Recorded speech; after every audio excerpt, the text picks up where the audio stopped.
আমি রাকিব হাসান, বর্তমানে থাকি মিরপুর ১৩ নম্বরে।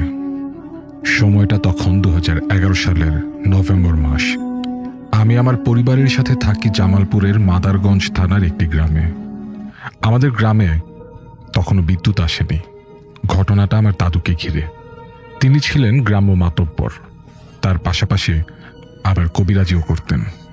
দাদুর চলাফেরা ছিল বেশ অভিজাতময়।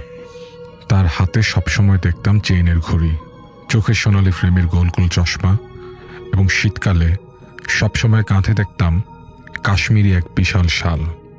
আসলে এগুলোর বর্ণনা দেওয়ার কারণ হলো আমার ঘটনাটা কিছুটা এগুলোকে ঘিরেই। ২০১১ সালের নভেম্বর মাসের ১১ তারিখ বিকালবেলা আমার দাদু হঠাৎ ব্রেইন স্ট্রোক করে জামালপুর সদর থেকে মাদারগঞ্জ আসার সময় গাড়িতেই মারা যায়। তার এইভাবে চলে যাওয়াটা আমাদের গ্রামের বা পরিবারের কেউই মেনে নিতে পারছিলেন না। যথারীতি তাকে গোসল করানো হয় এবং সিদ্ধান্ত নেওয়া হয় পরের দিন সকালে তাকে দাফন করা হবে। কারণ আমার বাবা বাড়িতে ছিলেন না, আর তিনি চেয়েছিলেন যেন শেষবারের মতো তার বাবাকে দেখতে পারেন। বলে রাখা ভালো, আমার দাদুর লাশ গোসল করানোর পর যেই খাটিয়ার ওপর শোয়ানো হয়েছিল, সেই খাটিয়াটা ঢেকে দেওয়া হয় আমার দাদুর সেই কাশ্মীরের শালটা দিয়ে। যেহেতু পরের দিন লাশ দাফন করা হবে, তাই দাদুর লাশটা রাখা হয়েছিল আমাদের উঠানে, এবং আমি, আমার চাচাতো ভাই, আমার চাচারা এবং গ্রামের কিছু লোকজন সারা রাত ধরে লাশ পাহারা দিচ্ছিলাম। যেহেতু শীতকাল ছিল, তাই বাইরে ছাউনি করে পাহারা দিচ্ছিলাম আমরা। আমার এখনো ঠিক মনে আছে বাইরে অনেক শীত এবং কুয়াশা ছিল সেই রাতে।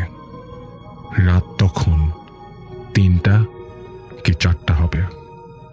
সবাই তখন ছাউনির নিচে লেপের ভেতর ঘুমোচ্ছে, কিন্তু আমি তখনও জেগে। দাদুর জন্য কষ্ট হচ্ছিল। একটু পরপর কাঁদছি আর গিয়ে আগরবাতি জ্বালিয়ে দিচ্ছি। খুব মনে পড়ছিল দাদুকে। হঠাৎ এমন সময় আমি আমার দাদুর লাশের পাশে একজন লোকের কান্নার আওয়াজ শুনতে পাই। প্রথমে মনে হয়েছিল কোনো আত্মীয় স্বজন হবে হয়তো। একা একা জেগে লাশ পাহারা দেওয়াতে কিছুটা ভয় ভয়ও কাজ করছিল। লোকটার কান্না শুনে মনে হলো কেউ একজন তো জেগে আছে। একটু সাহস পেলাম। দেখতে গেলাম যে কে কাঁদছে। দাদুর লাশের খাটিয়ার উপর যেন কুয়াশা পরে ভিজে না যায়, তাই একটা বাঁশের চাটাই দিয়ে গোল করে ঠেকে দেওয়া হয়েছিল। তাই লোকটিকে দেখতে আমাকে উঠে খাটিয়ার সামনে থেকে পেছনের দিকে যেতে হয়।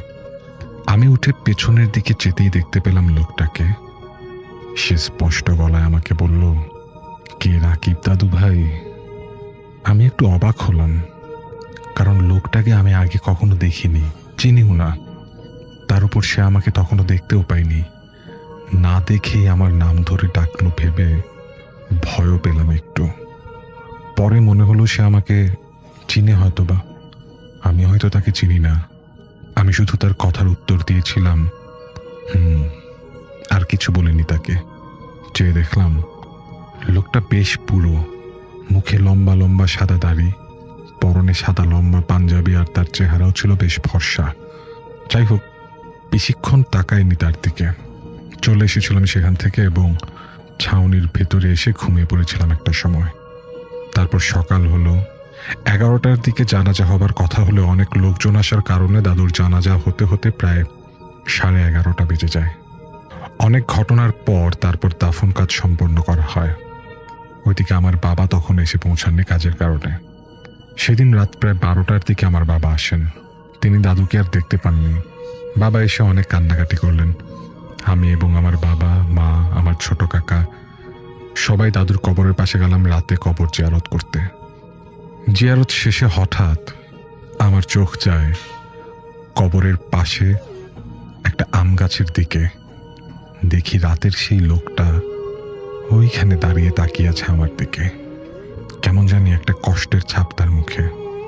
আমি একটু ভয় পাই, অবাকও হই, কিন্তু কাউকে কিছু বলিনি। মোনাজাত করে তারপর সবাইকে নিয়ে চলে আসে বাড়িতে। আমার দাদুর মৃত্যুর পর আমাদের বাড়ি কেমন যেন ফাঁকা ফাঁকা হয়ে গিয়েছিল। সবকিছু গোছাতে আমাদের অনেক দিন লেগে যায়। তার কয়েক মাস পর জানুয়ারিতে আমাদের এলাকায় একটা মাদ্রাসায় ওয়াজ মাহফিলের আয়োজন করা হয়।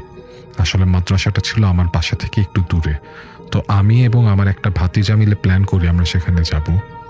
আমার প্ল্যান ওয়াজ শুনতে যাওয়া হলেও ভাতিজা তার বান্ধবীর সাথে দেখা করতে যাবে ভাবছিল। আমরা যথারীতি পড়াশোনা শেষ করে 9টার দিকে রওনা দিই। এখানে বলে রাখা ভালো যে অনেক শীত পড়ার কারণে আমি আমার দাদুর শালটা গায়ে জড়িয়ে বের হই। আমরা হেঁটেই রওনা দিই, কারণ গ্রামের পথ, সেখানে কোনো যানবাহন ছিল না। তো হাঁটতে হাঁটতে রাস্তায় আমি কিছু জলপাই খুঁজে পাই।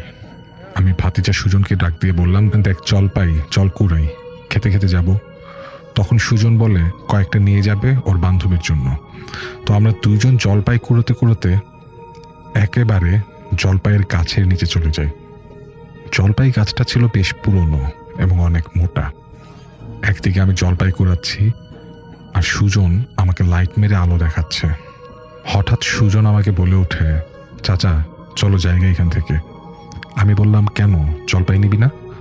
ও শুধু বলে, আমি যা বলি তাই করো, চলো এখান থেকে। আমি কিছু মনে না করে চলে আসি ওর সাথে। সেদিন পরে বাড়ি আসার পর সুজন আমাকে হঠাৎ বলে, আচ্ছা তুমি কিছু টের পেয়েছো তোমাকে যখন বললাম যে চলো? তখন সুজন বলল, যখন তুমি জলপাই কুড়াচ্ছিলে আর আমি লাইট ধরেছিলাম, হঠাৎ আমি জলপাই গাছের পেছনের জঙ্গলের দিকে তাকায় দেখি একটা বুড়া লোক আমার দিকে বেশ রেগে তাকিয়ে আছে আর জঙ্গলের এই দিক থেকে ওই দিকে হেঁটে যাচ্ছে। কিন্তু লোকটার পা গুলো মাটি থেকে বেশ উপরে ছিল। সেটা দেখে আমি ভয় তোমাকে নিয়ে ওখান থেকে চলে আসি। তোমাকে বলি নাই, কারণ বললে তুমি ভয় পাবা। সেদিন সুজনের গায়ে জ্বর আসে আর জ্বরটা অনেকদিন যাবৎ থাকে। তার কয়েকদিন পরের কথা, আমি আমার ফুফাতো ভাই এবং কয়েকজন মিলে যাই বর্গা দেওয়া আখের খেতে। তখন রাত প্রায় আনুমানিক 9টা কি 10টা। বলে রাখা ভালো, আমাদের ক্ষেতটা যে লোক বর্গা নিয়েছিল সে ছিল একটু কঠিন মেজাজের। কেউ আখ খেতে চাইলে সহজে দিত না। আমি আমার বন্ধুদের নিয়ে আখ খেতে গেলেও আমার বাড়িতে বলে দিত বা এসে আম্মুকে না করে যেত যেন পরবর্তীতে আর বন্ধুদের নিয়ে না যাই। তাই আমরা সবাই মিলে প্ল্যান করি আজ রাতে ওই লোকটাকে ইচ্ছে মতো ভয় দেখাবো আর আখ খাবো। আমি বাড়িতে বলে গিয়েছিলাম যে রাতে বাসায় আসবো না, সাজুর সাথে থাকবো। সাজু হচ্ছে আমার ফুফাতো ভাই। আমরা 3টা দলে ভাগ হই। এক দল যায় লোকটাকে ভয় দেখাতে, আর এক দল যায় আখ চুরি করতে। আমি সহ আরেক দল পাহারা দেই যেন কেউ এদিকে না আসে। প্ল্যান মতো সবাই সবার কাজে চলে যায় এবং আমি আর আমার দলের 3 সদস্য থাকি বাড়ির নিচে লোক পাহারা দেওয়ার জন্য। হঠাৎ ওই বাড়ি থেকে কিছু কুকুর আমাদের দেখে খুব চিল্লাচিল্লি করতে থাকে এবং আমরা সবাই দৌড় দিই সেখান থেকে। আমি আর এক বন্ধু ওসমান যাই একদিকে আর বাকিরা যায় অন্যদিকে।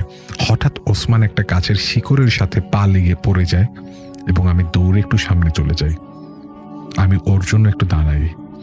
একটু পর ওসমান হাঁপাতে হাঁপাতে এসে আমাকে বলে, তাড়াতাড়ি পালা, আম গাছের উপরে আমি কি জানি দেখছি, তাড়াতাড়ি বাড়ির দিকে চল।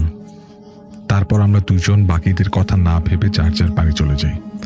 পরের দিন বিকালে আমরা সবাই আমাদের আড্ডাখানা একটা পাশের টঙের উপরে বসে আড্ডা দিচ্ছিলাম আর গত রাতের কথা ভেবে হাসছিলাম। হঠাৎ সবাইকে বলি, কালকে রাতে ওসমান ভূত দেখছে। তারপর সবাই ওকে জিজ্ঞেস করে, কি রে, তাই নাকি, ভূত দেখছুস বলে সবাই হাসাহাসি করছিলাম। কিন্তু এরপর ওসমান ভূতের যে বর্ণনা দেয় তা শুনে আমি আর সুজন রীতিমতো ভয় পেয়ে যাই। সুজনের দিকে আমি একবার তাকাই, দেখি সেও আমার দিকে তাকিয়ে আছে। কারণ সুজন যা দেখে অসুস্থ হয়ে পড়েছিল, ঠিক একই জিনিসটা দেখেছিল ওসমান। আমি অবাক হয়েছিলাম বৃদ্ধ লোকটার চেহারার বর্ণনা শুনে। কারণ প্রায় 2-3 মাস আগে দাদু মারা যাওয়ার সময় রাতে খাটিয়ার পাশে বৃদ্ধ লোকটার সাথে হুবহু মিলে যাচ্ছে ওসমান এবং সুজনের দেখা সে বৃদ্ধের চেহারা।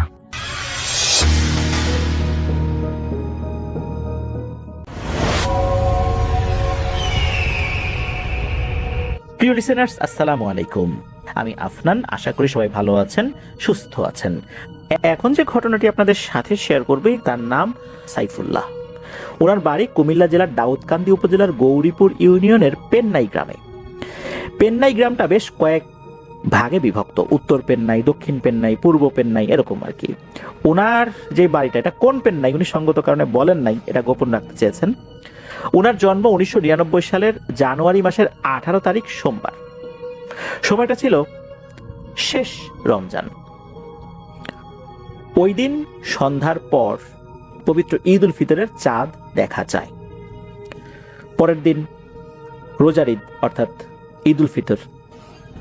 তো ঈদ উল ফিতরের আগের রাত 9টায় অর্থাৎ শেষ রমজান যেটা, সেটা হয়ে গেছে, ইফতার হয়ে গেছে রাত 9টার দিকে উনি জন্মগ্রহণ করেছেন।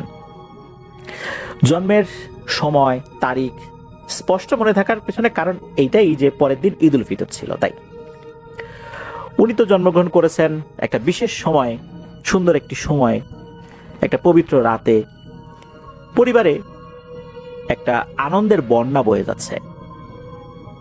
প্রথম রাত, দ্বিতীয় রাত, তৃতীয় রাত, চতুর্থ রাতে এসে ঘটে এক ভয়ঙ্কর ঘটনা। 3টা রাত স্বাভাবিকভাবে গিয়েছে। ঈদের আগের রাত, তারপর ঈদের দিনের রাত, ঈদের পরের দিনের রাত। এরপর যেই রাতটা আসবে, সেই রাতের আগের যে সন্ধ্যা, এই সন্ধ্যাতেই হঠাৎ করে শিশুটির আচরণে ভয়ঙ্কর পরিবর্তন ঘটে যায়। সে মায়ের বুকের দুধ খাওয়া পুরোপুরি রূপে বন্ধ করে দেয়। একটানা কান্নাকাটি করছে, এমন কান্না, এটা কোনো স্বাভাবিক কোনো শিশুর কান্না না। শিশুরা কান্নাকাটি করে, ক্ষুধায় কান্নাকাটি করে বা অন্য কোনো কারণে কান্নাকাটি করতে পারে, কিন্তু এমন কান্না অস্বাভাবিক রকমের কান্না। এটা কোনো কান্না না, এটা একটা আর্তনাদ, তীব্র আর্তনাদ, গলা ফাটানো আর্তনাদ, যে কারো বুকে কাপড় ধরিয়ে দেবে বাচ্চাদের এই কান্না। মা বাবা কোনোভাবেই থামাতে পারছেন না, আত্মীয় স্বজনরা চলে আসে, পাড়া প্রতিবেশীরা চলে আসে, সবাই মিলে চেষ্টা করেও কোনোভাবেই বাচ্চার কান্না থামানো যায় না। শরীরটা ভয়ঙ্করভাবে মাঝে মাঝে কেঁপে উঠছে, সময় গড়াচ্ছে, রাত গভীর হচ্ছে, কান্না তো থামে না। অজানা এক আতঙ্ক পুরো বাড়িটাকে মনে হচ্ছে গ্রাস করে ফেললো। দাদা দাদি তখন আর ধৈর্য ধরতে পারলেন না। দাদা দাদি বললেন, এটা কোনো স্বাভাবিক কান্না না রে, আর কিছুক্ষণ কাঁদলে বাচ্চাটা মারা যেতে পারে। নিশ্চয়ই কারণ নজর লাগছে বা অশুভ কোনো কিছু ছায়া পড়ছে ওর গায়ে। এক্ষুনি শাহাদত দারোগাকে ডাকতে হবে। শাহাদত দারোগাকে? শাহাদত দারোগা কোনো পুলিশের দারোগা না, উনি মূলত একজন কবিরাজ, তার নাম শাহাদত কবিরাজ। কিন্তু ওনার যে কাজকর্ম এতটা এগ্রেসিভ যে জিন ভূত তাকে দেখে মারাত্মক ভয় পায়। মানে এতটা ভয় পায়, উনি কোনো কাজে গেলে অতি দ্রুত সেই কাজের সমাধান উনি করে ফেলেন। খুব বেশিক্ষণ কোনো জিন ভূতের সাথে উনি কথা বলেন না, অল্প সময়ের মধ্যেই উনি যেটা করার দরকার উনি সেটা করে ফেলেন। কোনো নরম সুরে কথা বলেন না। জিন ভূতের কাছে এই শাহাদত কবিরাজি একটা মূর্তমান আতঙ্ক, জিন ভূতের কাছে উনি একটা জিন ভূত, এমন একটা অবস্থা আর কি। এই জন্যই তার এই বিশেষ এগ্রেসিভ আচরণের কারণে মানুষজন তাকে শাহাদত কবিরাজ না বলে শাহাদত দারোগা বলে অভিহিত করেন।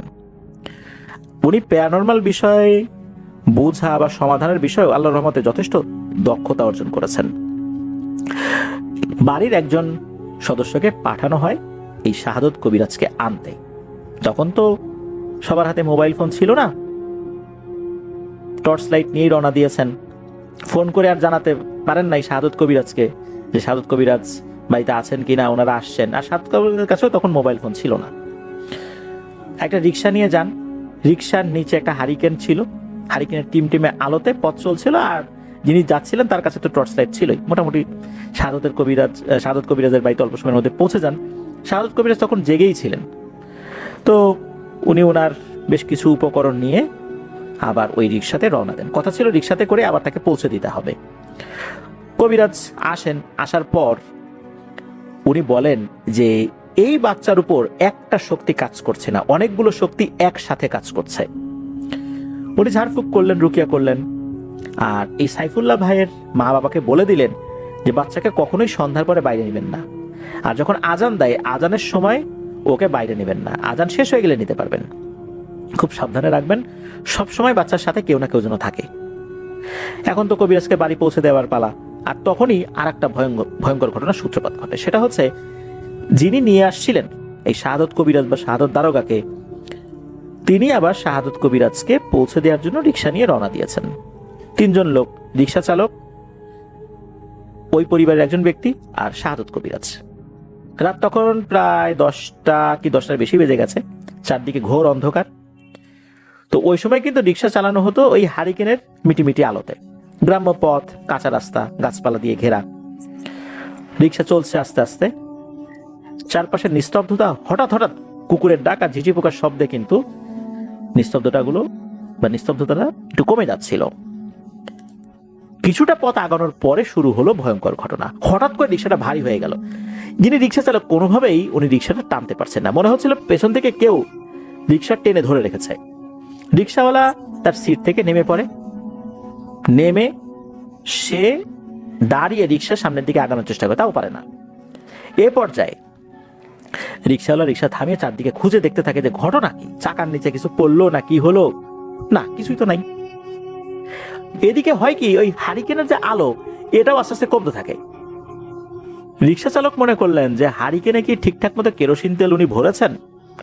এই চিন্তা করে হারিকেনটা উনি খুলে ঝাঁকিয়ে দেখলেন যে ঠিক কি তো আছে, তেল তো ঠিক আছে, সমস্যাটা কি, হারিকেনের আলো কমে যাচ্ছে কেন।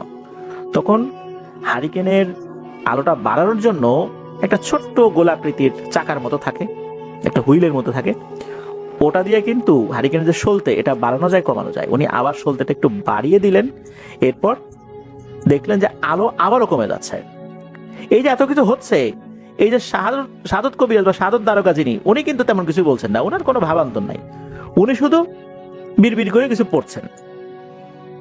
আর তখনই শাহাদত কবিরাজ, ওই পরিবারের একজন সদস্য আর হচ্ছে এই যে রিক্সা চালক, 3 জনই দেখতে পান রাস্তার 2 পাশে যে গাছগুলো রয়েছে না, ওই গাছের আড়ালে জোড়া জোড়া চোখ দেখা যাচ্ছে। আর চোখগুলো লাল টকটকে জ্বলছে। এই চোখগুলো গোলাকৃতির চোখ না, মানুষের চোখের মতোই মনে হচ্ছে, কিন্তু লাল টকটকে জ্বলছে, মনে হচ্ছে চোখগুলো একটা লাইট। প্রথমে রিক্সা চালক আর এই যে সাইফুল্লাহ ভাইয়ের যে ফ্যামিলির যিনি সদস্য ছিলেন, মানে তার জ্যাঠাতো ভাই হয় আর কি, ওনারা মনে করছেন যে এইটা মনে হয় কোনো পোকা বা কোনো প্রাণী, কিন্তু না, এরা কোনো পোকা ছিল না, অন্য কোনো প্রাণী ছিল না। অল্প সময়ের মধ্যে দেখা গেল ছোট ছোট শিশুদের মতো তাদের দেহ, গায়ের রং অদ্ভুত রকমের ধূসর, চোখ দুটো জ্বলছে আগুনের মতো। এই গাছের আড়াল থেকে এরা তাকিয়ে আছে, কেউ খুব রাগান্বিত, কেউ বিশ্রীভাবে হাসছে, কেউ আবার স্বাভাবিকভাবে তাকিয়ে আছে। এই দৃশ্য দেখে যিনি রিক্সা চালক আর এই সাইফুল্লাহ ভাইয়ের জ্যাঠাতো ভাই, এই দুজন তো মারাত্মক ভয় পেয়েছেন। কিছুক্ষণের মধ্যেই দেখা গেল এই চোখের সংখ্যা আস্তে আস্তে বাড়ছে। একটু আগে হয়তোবা 10 জোড়া চোখ ছিল, এখন মনে হচ্ছে 15 জোড়া হয়ে গেছে, এরপরে 20 জোড়া, এরপর 25 জোড়া, এরকম মনে হচ্ছে বাড়ছে। এরই মধ্যে হয় কি, ওই রিক্সার সামনে দিয়ে কয়েকটা বাচ্চা দৌড়ে পার হয়ে যায়।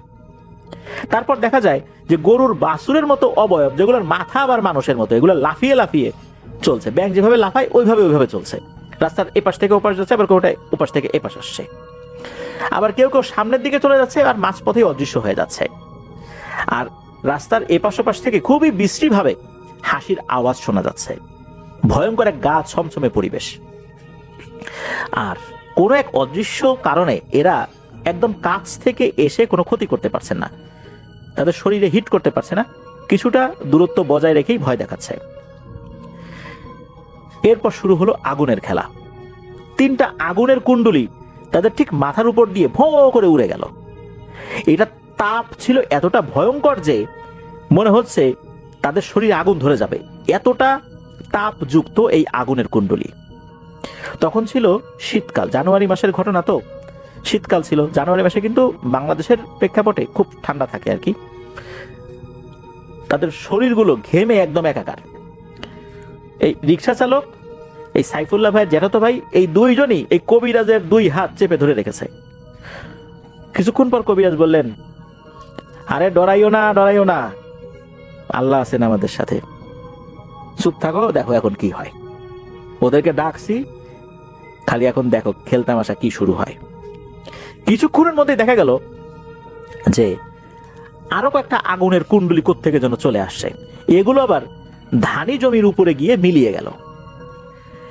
এরপরেই ঘটলো আর একটা ঘটনা, সেটা হলো এই যে রাস্তার এই পাশে ও পাশে অনেকগুলো জোড়ায় জোড়ায় লাল লাল চোখ, মনে হচ্ছে এই চোখগুলো একে একে নিভে যাচ্ছে, জল করছিল তো নিভে যাচ্ছে। আর এরপর শুরু হলো আর্তনাদ, এমন আর্তনাদ মনে হচ্ছে যে এগুলোকে ভয়ঙ্কর ভাবে কেউ পেটাচ্ছে, এরা চিৎকার করছে ব্যথায়, মনে হচ্ছে এরা কুকড়ে যাচ্ছে, কান্নাকাটি চিৎকার। মাত্র মিনিট খানেক এরকম হয়েছে, এরপরে একদম সব কিছু স্বাভাবিক। তখন ওই কবিরাজ বললেন যে নাও এবার চালাও, আর কোনো ভয় নাই, আলহামদুলিল্লাহ সমস্যা শেষ। এরপরে কবিরাজকে বাড়িতে পৌঁছে দেওয়া হয়। তখন কবিরাজ বলেন যে তোমরা চলে যাও, ইনশাল্লাহ যাওয়ার পথে আর কোনো সমস্যা হবে না। কবিরাজকে তখন জিজ্ঞেস করেন ঘটনাটা কি হয়েছিল। তখন কবিরাজ জানালেন একটা রহস্যময় ব্যাপার। কবিরাজ জানালেন এই যে সাইফুল্লাহ ভাই উনি যখন জন্মগ্রহণ করেছেন, কবিরাজ জানালেন যে এই শিশুটার জন্ম হয়েছে এক বিরল রাত্রে, রমজানের শেষে চাঁদ রাতে, আবার সোমবারটা ইসলাম ধর্মে একটা বিশেষ গুরুত্ব বহন করে। রাসূলুল্লাহ সাল্লাল্লাহু আলাইহি সাল্লামের জন্ম হয়েছিল সোমবারে। তো এই বিষয়গুলো মিলে গিয়েছে এই বাচ্চার বেলায়। আর এমন সময়ে এমন দিনে জন্ম নেয়া বাচ্চাদের প্রতি এই অশুভ শক্তিদের নজর থাকে। তারা বিশ্বাস করে এই ধরনের বাচ্চাদেরকে বলি দিতে পারলে তারা অনেক শক্তি অর্জন করবে। মূলত ওই রাত্রে যারা এসেছিল তারা ছিল টাহুরা প্রকৃতির জিন। এরা শিশু অপহরণ করে, শিশুদেরকে হত্যা করে, শিশুদেরকে বলি দেয়। আর ওই সময় এই যে কবিরাজ, শাহাদত কবিরাজ বা শাহাদত দারোগা, উনি তার অনুগত ভালো জিনদেরকে আহ্বান করেছিলেন। আর এই জিনগুলোর সাথে সাথে চলে এসে এই টাহুরা জিনগুলোকে দিয়েছে বেধড়ক মায়। আর মায়ের খাওয়ার পরে এরা পালিয়ে যায়। এরপরে সহি সালামতে ঠিকঠাক মতো সাইফুল্লাহ ভাইয়ের জ্যাঠাতো ভাই আর রিক্সা চালক ওনারা চলে আসেন। প্রতিমধ্যে কোনো ধরনের কোনো সমস্যা হয় নাই। তবে এই যে রিক্সা চালকের জ্বর এসেছিল, সেই সাথে এই সাইফুল্লাহ ভাইয়ের জ্যাঠাতো ভাইয়েরও জ্বর এসেছিল। তবে আল্লাহর রহমতে বড় ধরনের কোনো সমস্যা হয় নাই। পরবর্তীতে এই যে শাহাদত কবিরাজ উনি গিয়ে ঝাড়ফুঁক করে দিয়েছেন এই দুইজনকেই। পুরোপুরি ঠিক হতে 1 মাসের মতো সময় নিয়েছিল। তবে এটা নিয়ে আর কোনো ধরনের কোনো সমস্যা হয়নি।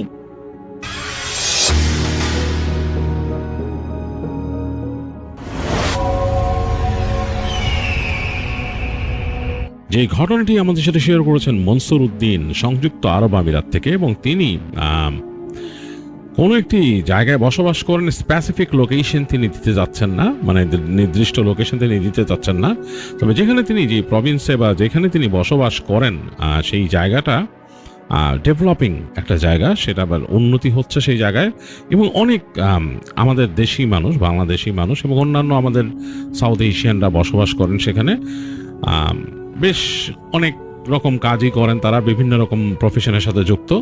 তো আমাদের মনসুর সাহেব তিনিও একটা দোকানে চাকরি করেন সেখানে, এবং তার থাকার জন্য যে জায়গাটা সেটা খুব একটু ডিফারেন্ট। তিনি বলেছেন তিনি যেখানে থাকেন সেই জায়গাটা বেশ অনুন্নত বলতে হচ্ছে অনেক প্রাচীন একটা জায়গা। এই জায়গা সম্পর্কে তিনি যে গ্রামটার কথা বলছেন যেখানে তিনি থাকেন, এটা একটা গ্রাম অ্যাকচুয়ালি বা বসতি। যেখানে তিনি থাকেন সেই জায়গাটা নাকি একসময় অ্যাবান্ডন হয়ে গিয়েছিল। অ্যাবান্ডন মানে মানুষজন চলে গিয়েছিল এখান থেকে। সেখানকার মানুষজন নাকি চলে গিয়েছিল অনেকটাই আমাদের দেশে যেমন আমরা শুনি যে বিভিন্ন রকমের রোগ বালাইয়ের ভয়ে আমাদের দেশে কিন্তু একটা সময় গ্রাম থেকে মানুষ সরে যেত। তো কোনো একটা রোগ দেখা দিয়েছে, রোগের জন্য মানুষ চলে যেত, এবং সেই আমাদের দেশের গ্রামের যেই ঘটনাটা প্রচলিত ছিল সেটা কিন্তু বেশ অন্যরকম, যে সেই রোগকে নাকি দেখতে পেত গ্রামের মানুষরা। দেখা যেত ভর দুপুরে কেউ দেখেছে এরকম দাঁড়িয়ে আছে কেউ, এবং এরকম মুখে কাপড় টানা বা এরকম কিছু, আবার অনেকে দেখেছে তাদের ছাদের উপরে, এরকম অনেক কিছু শুনতে পেত। এবং এই রোগ দেখা থেকে যেই রোগের দেখা পেত তাদেরই নাকি সে অসুখ হতো, এবং পরবর্তীতে গ্রাম উজাড় হয়ে যেত। আমাদের দেশে সাধারণত এরকম ঘটনা প্রচলিত আছে যে মানুষ সামনের দরজা দিয়েও পলাতো না, বাসার পেছন থেকে শীত কেটে বেরিয়ে যেত আমাদের দেশের মানুষ এই অসুখের ভয়ে। তো সেরকমই একটা কারণে নাকি সেই জায়গায়, যেই জায়গায় মনসুর সাহেবরা থাকেন বা মনসুর ভাইরা থাকেন, সেই জায়গায় নাকি এরকম কিছু ব্যাপার ঘটেছিল অনেক আগে, এবং সেখানকার গ্রামের মানুষরা সেই রোগ এবং এই জিনের ভয়ে তারা ওখান থেকে চলে যায়। তারপর নাকি অনেক বছর এটা এইরকমই খালি পড়ে আছে, এবং বেশ পুরনো বাড়ি এবং কোরাল এবং মাটি ইত্যাদি দিয়ে তৈরি করা বাড়িগুলো। আর এরকম স্ট্রাকচারের অনেকগুলো বাড়িঘর নিয়ে কিন্তু এই গ্রামটা বেশ বড় একটা গ্রাম, অ্যাবান্ডেন, এবং তার মধ্যে বিভিন্ন গলি আছে, গলিগুলো একদম মানে নীরব নিথর এরকম থাকে। আর মনসুর ভাইদের যে থাকার জায়গা, তারা যেখানে ভাড়া থাকে, তারা কিন্তু এই যে গ্রামটার পরেই কয়েকটা ব্লক পরেই থাকেন, এবং সেটাও অনেক পুরনো একটা জায়গা, বেশ পুরনো, এবং এটা মনে হয় গ্রামেরই একটা কাইন্ড অফ লাইক এক্সটেনশন, মানে সেখানেও ওই গ্রামেরই হয়তো কিছু অংশ থেকেই এই বাসাটা নেওয়া। বেশ পুরনো বাড়ি এবং বেশ অল্প ভাড়ায় মনসুর ভাইরা এটা পাইছেন, এবং এই কারণেই তারা সেই বাসাটা নিছেন। এবং মনসুর ভাইয়ের কাছে এটা ব্যাপার মনে হয় না। তার বাসা থেকে তার কাজের দূরত্ব আধা ঘন্টা 35 মিনিটের মতো, হেঁটে গেলে বাইসাইকেলে গেলে আরো অল্প সময় তিনি আসতে পারেন। তার বাইসাইকেল একটা আছে, তো তিনি কখনো হেঁটে আসেন, কখনো বাইসাইকেলে আসেন, এবং তিনি এটাই সবচেয়ে বেশি পছন্দ করেছেন যে তার কাজের থেকে খুব অল্প দূরত্বেই বাসাটা। তো যাই হোক, তিনি ভয় পান না। মনসুর ভাই ওখানে আসেন, রাতের বেলায় আসেন, কাজ শেষ করে তার স্টোর বন্ধ করে যখন আসেন রাত হয়ে যায়। বেশিরভাগ সময়ই তিনি সাইকেল নিয়ে আসেন, অনেক সময় সাইকেল ছাড়াও হেঁটে হেঁটে আসেন। তো যখন সাইকেল ছাড়া হেঁটে আসেন তখন একটু অস্বস্তি লাগে তার কাছে, মনে হয় যে কেমন জানি, কারণ তিনি ওখানে শুনছেন যে মানুষজন নাকি অনেক কিছু দেখছে। এটা উনি ওই যে ওখানকার যারা লোকাল মানুষ আছে, আশেপাশে যারা অন্য আরব আছে যারা, তাদের কাছ থেকে শুনছেন যে ওইখানে নাকি মানুষজন এরকম দেখছে যে কিছু পোড়ায় খাচ্ছে। হ্যাঁ, মানে এরকম ঘটনা তিনি শুনছেন যে দেখছে যে ওই গ্রামের এই পাশে যে আগুন জ্বলতেছে। তা আগুন জ্বলা দেখে মানুষজন নাকি সামনে গেছে, যে দেখে যে ওইখানে মানে মানুষজন মনে হয় বারবেকিউ করতেছে এরকম। তো কাছে যে কিউরিয়াস মানুষ তাকাইছে, তাকায় দেখে যে মানে ওই ওই যেখানে পোড়াচ্ছে সেই জায়গাটা, সেটা একটা উদ্ভট কিছু পোড়াচ্ছে, এবং যারা তাকাইছে তারা দেখতে বিভৎস চেহারা। হ্যাঁ, মানে এরকম এর দেখছে মানুষ, এবং ওই গ্রামের মধ্যে নাকি আগুন দৌড়াদৌড়ি করতে দেখছে মানুষ, যে আগুনের দলায় দিক দিয়ে যাচ্ছে গলিগালার ভেতর দিয়ে, এবং বাড়ি ঘরের সামনে দাঁড়ায় দাও দাও করে চলতেছে। তো এগুলো মানুষ দেখছে অনবরত, এবং অনেককে দেখা গেছে যে থাপ্পড় দিচ্ছে, এটাও শুনছে। তো মনসুর ভাই এটা নিয়ে খুব একটা কেয়ার করতো না, কারণ তিনি গ্রামের ছেলে, বাংলাদেশের, এবং তিনি অসংখ্য রাত গ্রামে চলাফেরা করছেন। সেখানে তিনি হেঁটে চলাফেরা করছেন, মোটরসাইকেল চালাইছেন, সাইকেল চালাইছেন, এগুলো তার কাছে কোনো কিছু মনে হয় না, বা দুদু প্রান্তর। এবং তিনি এই ভূতের ঘটনা বা ইত্যাদি ইত্যাদি নাকি অনেক আগের থেকে শোনেন, তো রেডিওতে যখন হতো তখন থেকেই শুনতেন। তো তার খুব ইন্টারেস্ট ছিল, এবং এইসব কারণে তিনি অনেক জায়গায় বসে বসে শুনতেন। তো সেরকম তিনি মানে কিছু এক্সপিরিয়েন্স করেন নাই তখন পর্যন্ত, এই ঘটনাটা বলার এক পর্যন্ত। তো তিনি এরকম যেতেন আসতেন, এবং রাতের বেলা তিনি যখন দেখতেন যে চাঁদ উঠছে, তিনি ওই গ্রামের পাশ দিয়ে, তার আসা পড়তে কিন্তু গ্রামের একদম পাশ দিয়ে, তো তিনি ওই গ্রামের পাশ দিয়ে আসার সময় তিনি খেয়াল করতেন আর ভাবতেন যে এখানে কারা থাকতো, কেমন মানুষ, এরকম ধুধু করে কেন, ধুধু হয়ে আছে। তিনি মাঝে মাঝে ভাবতেন যে তার গ্রামের কিছু বন্ধু বান্ধব আছে, তাদের পেলে তিনি ওখানে বসে ওখানে মানে টাইম কাটাইতেন, পার্টি করতেন এরকম। এগুলো তিনি ভাবতে ভাবতে জানো দিক দিয়ে। তো ওরকম কিছু দেখেন না, এবং তার বেশ ভালো লাগে, বেশ মানে অন্যরকম লাগে। তো একদিনকার ঘটনা, যেটা ঘটার পর থেকে মনসুর ভাইয়ের এই চিন্তা ভাবনার মধ্যে একটা পরিবর্তন চলে আসে। সেটা হচ্ছে মনসুর ভাই ওই দিন তার ওখানে কাজের মধ্যে বেশ ব্যস্ততা ছিল। তো মোটামুটি সেই ব্যস্ততাতে মানে পুরো পরিষ্কার পরিচ্ছন্ন করা লাগছে কাজের জায়গাটা, বেশ করে নিজেও বেশ হয়ে গেছেন আর কি, টায়ার্ড হয়ে গেছেন, কঠিন অবস্থা। তো তিনি বাজারও করছেন, তার বাসায় ওই দিন রান্না বাড়ার জন্য বাজার করা দরকার, বাজার করছেন। বাজার করে তিনি সেগুলো পলিথিনে ভরছেন। ভরে তিনি যখন সাইকেলটা নিছেন, তার সাইকেল নিয়ে আসবেন, তখন দেখেন যে ওই সাইকেলের চাক্কা হয়ে গেছে, লিক হয়ে গেছে, মানে পাম্প নাই সাইকেলের। তো চিন্তা করলেন যে এইটা তখন আর কোনো গুড না, এটা নিলে মানে এটাও টানা লাগবে আমার। তো তিনি ওই স্টোরের মধ্যে, দোকানের মধ্যে সাইকেলটা ঢুকায় রেখে লক করেন। একটু নিজের প্রতি নিজে বিরক্ত ফিল করতেছেন, কারণ সারাদিন কষ্ট করছেন, কাজ করছেন, সারা শরীরটা মনে হচ্ছে নোংরা, তাকে যেতে হবে আবার। আর যেখানে তিনি তাদের যে থাকার জায়গা, ওখানেও মানে যে বাথরুমটা হচ্ছে বাইরে, যেখানে গোসল করতে হয়, বাইরে একটা জায়গায় আলাদাভাবে বাথরুম করা, তো এই করতে হবে তাকে ওখানে। এগুলা তার কাছে মনে হচ্ছে যে একটা মানে পেইন, মনে হচ্ছে কোনো মতে যে যদি পড়ে থাকতে পারতো। আবার এই বাজারটা হাতে করে নিতে হবে। বাজারের মধ্যে রান্নার জন্য ওনাদের যে ফ্রোজেন মাছ ছিল, সেগুলো প্যাকেট করে রাখা, ভিতরে ওইটা ভরে নিছেন। তো নিয়ে তিনি তার স্টোর ক্লোজিং এর সময় ক্লোজ করে তিনি বেরিয়েছেন আর কি। তো ওনার সাথে ওইখানে আরেকটা ছেলে ক্লোজিং করে কেরালার। তো দুইজনে মিলে ক্লোজিং করে উনি বেরিয়েছেন, বের হয়ে হাঁটা দিয়েছেন। তো ছেলেটা তার সাথে কিছু দূর পর্যন্ত আসছে হেঁটে, তারপর বলতেছে যে তার বাসা আরেক জায়গায়, সে চলে গেছে হেঁটে আরেক জায়গাতে। আর মনসুর ভাই হেঁটে হেঁটে আসতেছেন। তো আসতেছেন, তার কাছে বেশ ভালোই লাগতেছে, কারণ না গরম না ঠান্ডা এরকম একটা আবহাওয়া, এবং রাতের বেলা একটু ঠান্ডাই একটু বেশি পড়ে যায়। তো এরকম ধরে মূল রাস্তা ধরে হাঁটতে হাঁটতে হাঁটতে হাঁটতে তো তারপরে যেতে গলিতে ঢুকলেন তিনি। এখান দিয়ে কিন্তু গলি দিয়ে ঢুকে তারপরে তার ঢুকতে হবে সেই যে ওই তার অঞ্চল, ওখানে সেই গ্রামের পাশের রাস্তা দিয়ে তাকে যেতে হবে। তো তিনি যাচ্ছেন, হাতের মধ্যে যেহেতু বোঝা একটু অন্যরকম লাগতেছে, মানে একটু কষ্ট লাগতেছে হাতের মধ্যে, কারণ এই বারবার হাত বদল করেন, এই হাত থেকে ওই হাতে নেন। এর মাছের ব্লক কতগুলা ভিতরে, আর টুকিটাকি আরো কিছু জিনিস আছে, এটা ফ্রোজেন ফিশের ব্লক।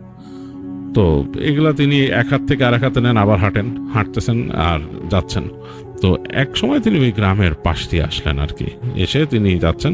তো কি জন্য জানি তার কাছে মনে হলো যে এই পাশে একটা শর্টকাট আছে। শর্টকাটটা হচ্ছে তিনি সবসময় খেয়াল করছেন, তো কখনো যান নাই।